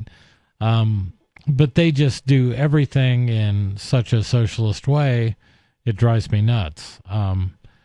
But they are starting to stand up and say, no, we are a state. We are not beholden to everything that comes out of Washington. And they're starting to say, no, I don't care if Trump does away with the EV $7,500 bonus that Washington pays to make people buy EVs because they're not economically feasible without it, then we'll do it ourselves. We'll just take that out of our hands, just like we did. Our people wanted to smoke marijuana, so we just legalized it, and we thumbed our nose at Washington. And if more and more of these things that Trump implements, like his stance on illegal immigration, where California is a sanctuary state, they'll take that's fine. I hope that California goes its own way and does its own thing, not because I believe in anything that comes out of California. Yeah. But they absolutely have a right to do that. Well, I'd like to see all the states secede, and then all the counties secede from their states. That'd be cool. And then all the smaller cities and towns secede from their counties, and And then all the families secede from their towns. Right. But I don't want families to secede from each other. No. No. Families should work together. Okay. Yeah, absolutely. Family is the basic building block of society, and strong families definitely make strong societies. And you could be a family of one, or your family can look like whatever it wants, too. This is as I'm reading this about California today, I'm sitting there going, man, when I first heard of Alex Garland's film this year or last year, Civil War, the premise was California and Texas have both seceded from the Union and now are referred to as the Western powers or something like that. I'm like, what? Texas I could see, California I could never see seceding. They didn't call them the Western Axis. No, they didn't. But it was something like, I think it might have been just the Western states or something like that. But I was like, that's absolutely ridiculous. And now you see states of disparate political backgrounds looking at secession. We're going to the phones where we have Peter in Virginia. Peter, you're on Free Talk Live. Yep. Thanks for taking my call tonight. And yeah, I just wanted to share some thoughts on the discussion you guys were having. And you mentioned it a couple of years ago. This is like Trump 1.0, and I forget when specifically, but late 2010s, the whole, rise of the so-called sanctuary cities, and directly, I view that as a form of nullification of some sort. Maybe they didn't even know that was the case, and if you tell them who that author was, or the two people that authored that theory, Thomas Jefferson and Madison, during the Virginia and Kentucky resolutions, they might freak out and say, "Oh, we made a mistake." But it's thankfully that didn't come across their minds. But I completely agree. I think whatever happened, one thing that really stands out between our way of thinking and conservatives is that we're consistent, right? It's the conservatives, they say pretty good things when the other party is in office, but when it's their guy, right, Trump, and Trump wants to do, certain things that are reserved for the states, but it just happens to be things that they support and their ideology, they're all for it. Right. And so, yeah, I just wanted to say, I agree 100% with the discussion you guys are having, and I think it's a great thing. Maybe I don't agree with it philosophically with whatever it is California wants to do, but if the Congress can't touch it, if Trump can't touch it, then it's up to the crony governor in California and the state legislature to talk about it. Yeah. But the nature of my call was to kind of highlight at something interesting that's happened here with Bitcoin and a couple other cryptocurrencies here. I think it's really sad. I remember Bitcoin. Should be 2010, something like this. When I first heard about it, people were using to buy fake IDs, in the university fake IDs, a couple pennies. Right. That was the cost of Bitcoin back in the day. And now it's, and I remember the premise behind Bitcoin was decentralization, and it was very, very libertarian-like. And to see where Bitcoin is now, and I'm not talking about the monetary value of the coin from a penny to almost 100,000. I'm talking about Bitcoin being discussed as being, some sort of mission for the Treasury, and having the Treasury set up some sort of strategic reserve. And yeah, it's all a bit weird. So I ultimately, I think what Trump is doing, he's just buying into the vote base that he had, that happened to be people that were into crypto. And I don't know how this all ties out, but I think it is correlated with the fact that a lot of people that are involved in Bitcoin, perhaps not during the beginning, but when it got really popular in terms of the value of the asset, right, they seem to give him money. And I don't know what in particular will happen if this strategic reserve comes into play, how it benefits, namely those people that I'm referring to. But to see it at this state, right, and to be tied with giving these people certain favors by bidding up the price of Bitcoin if the government does buy it, it does seem a bit odd. right? Like Yeah. that is to It is say weird. that the thesis behind Bitcoin is like no longer consistent. And I think a lot of people that think like we do, that bought Bitcoin for back in the day for pennies, I mean, sure, they benefit, but you have a lot of people that are, you know, peddling this stuff. Like that guy, Michael Saylor, like that guy is not, No, he's that guy is not free market, but he's part of the party. And so too are the guys from BlackRock and all these Vanguard. Yeah. You know, these guys are just, you know, if they're buying, then they're going to sell some sort of ETF for cryptocurrency. But, you know, that's all I wanted to say. You know, I think if we really want to have a reserve of some sort, well, it shouldn't just be Bitcoin, right? I think my thinking is it should be everything that can be money. It could be Bitcoin. It could be, you know, the two historically used monies that were commodities at one point, gold and silver. I mean, why just Bitcoin? And so that kind of goes back to my point as that I think, you know, whoever gave Trump this money, he just wants to give him a favor. And I don't think this is, you know, this is 100% true. This is just my theory. But my theory is he wants to help them out by, you know, starting some sort of reserve that, again, would bid up the price of the asset. And I think you're starting to see that be priced into Bitcoin now. I think so Bitcoin too. Wanting to move to 100,000. Yeah. But yeah, that's all I wanted to say, and I appreciate the time, guys. Thank you. No problem. Thank you.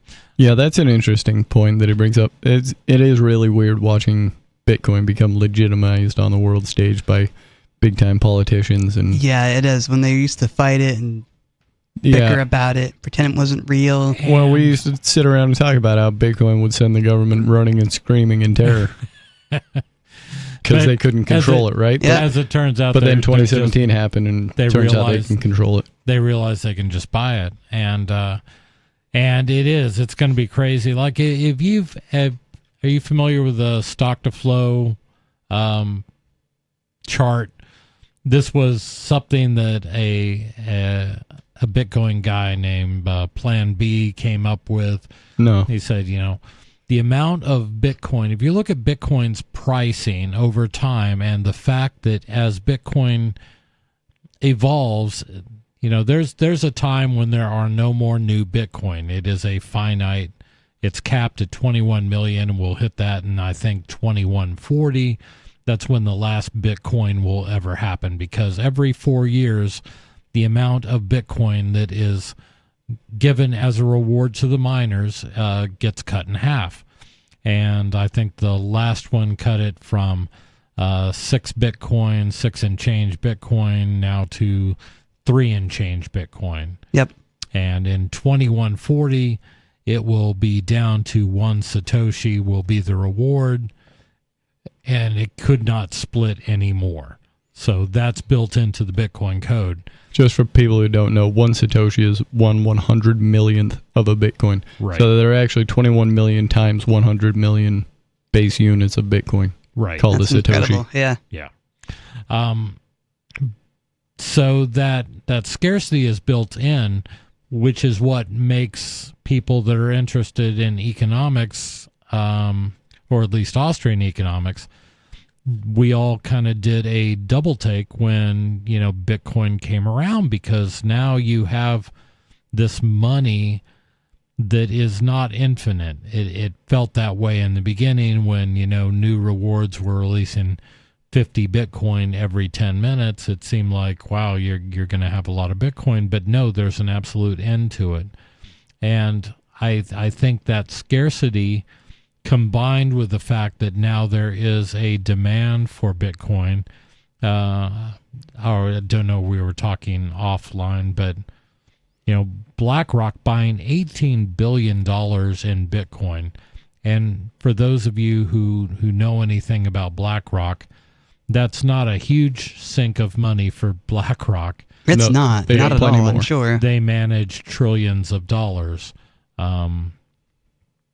That it's still a sizable one, and if they can just periodically juice the price, then their asset is going to grow in value. And a lot of people ask me, you know, like how, particularly in the last year, people have messaged me and said, you know, how do I get started in Bitcoin? And my answer's always been the same: get your hands on any amount you can. Mm-hmm. You know, if it's $20 worth a week, then it's $20 worth a week. Mm-hmm. I don't think you'll be wrong. So we were talking about this stock to flow and how it's been a fairly accurate predictor of where Bitcoin prices go every 4 years when the halvings occur. Oh yeah, and it's been pretty darn close to what he said. It's been very, very accurate, and based on that, you know, it predicted that around this halving 2024, we would see $100,000 Bitcoin. Mm-hmm. As we go through 3 or 4 more halvings, then stock to flow says that the price of Bitcoin should be $1 million a Bitcoin. At that point, you have $1. You have 1 cent Satoshi. Yes. And that happens around 2047, 2048. No, that's not true. 2036, I think, is when 2037, 2038, that's when we have $1 million Bitcoin, and then it accelerates a little bit because after 2 more halvings go by, which brings you around 2042, the stock to flow and the rainbow model and some other ones indicate a price of $10 million per Bitcoin. Well, it'll probably be more like, I don't know, $100 trillion by then, because the dollar won't be worth anything. Yeah. Right. I wonder how much of that was taken into account for this calculation, is the weakening of the dollar as time goes on. The idea that people who have maintained 150 Bitcoin, mm-hmm. they hold 150 Bitcoin still. Yeah. And a lot of people got out of Bitcoin. You know, the number of people that have held on to 150 Bitcoins is probably a relatively small club. I would guess so. You can look at the, you can use a lot of sites to look at the amount of Bitcoin in individual wallets. And there aren't a lot of wallets. It's a fairly small percentage that are 150 Bitcoin or more. But I just look at that number and I go, you know, every one of them who maintains that balance of 150 Bitcoins is going to be a billionaire.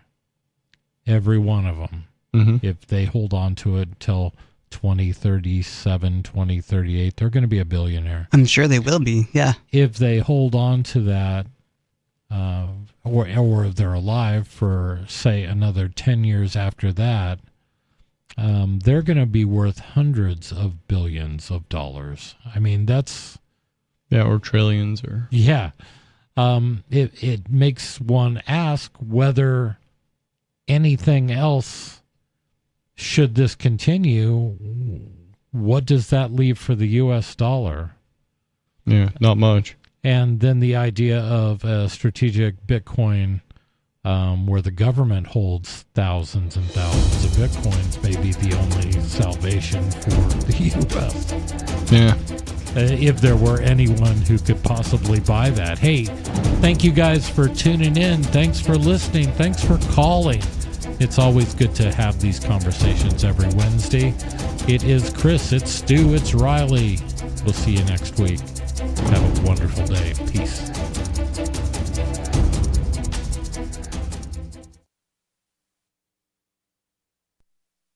Join liberty-minded voluntarists, anarchists, and libertarians from June 13th through the 16th for the 8th annual Fork Fest at Rogers Campground in the beautiful White Mountains of New Hampshire. Fork Fest is a fork of the Porcupine Freedom Festival, which has sold out in recent years. Fork Fest happens the weekend before the Porcupine Freedom Festival. Fork Fest is decentralized, which means that there's no ticket cost and no one is in charge. All you have to do to join the fun is reserve your camping site, RV site, or motel room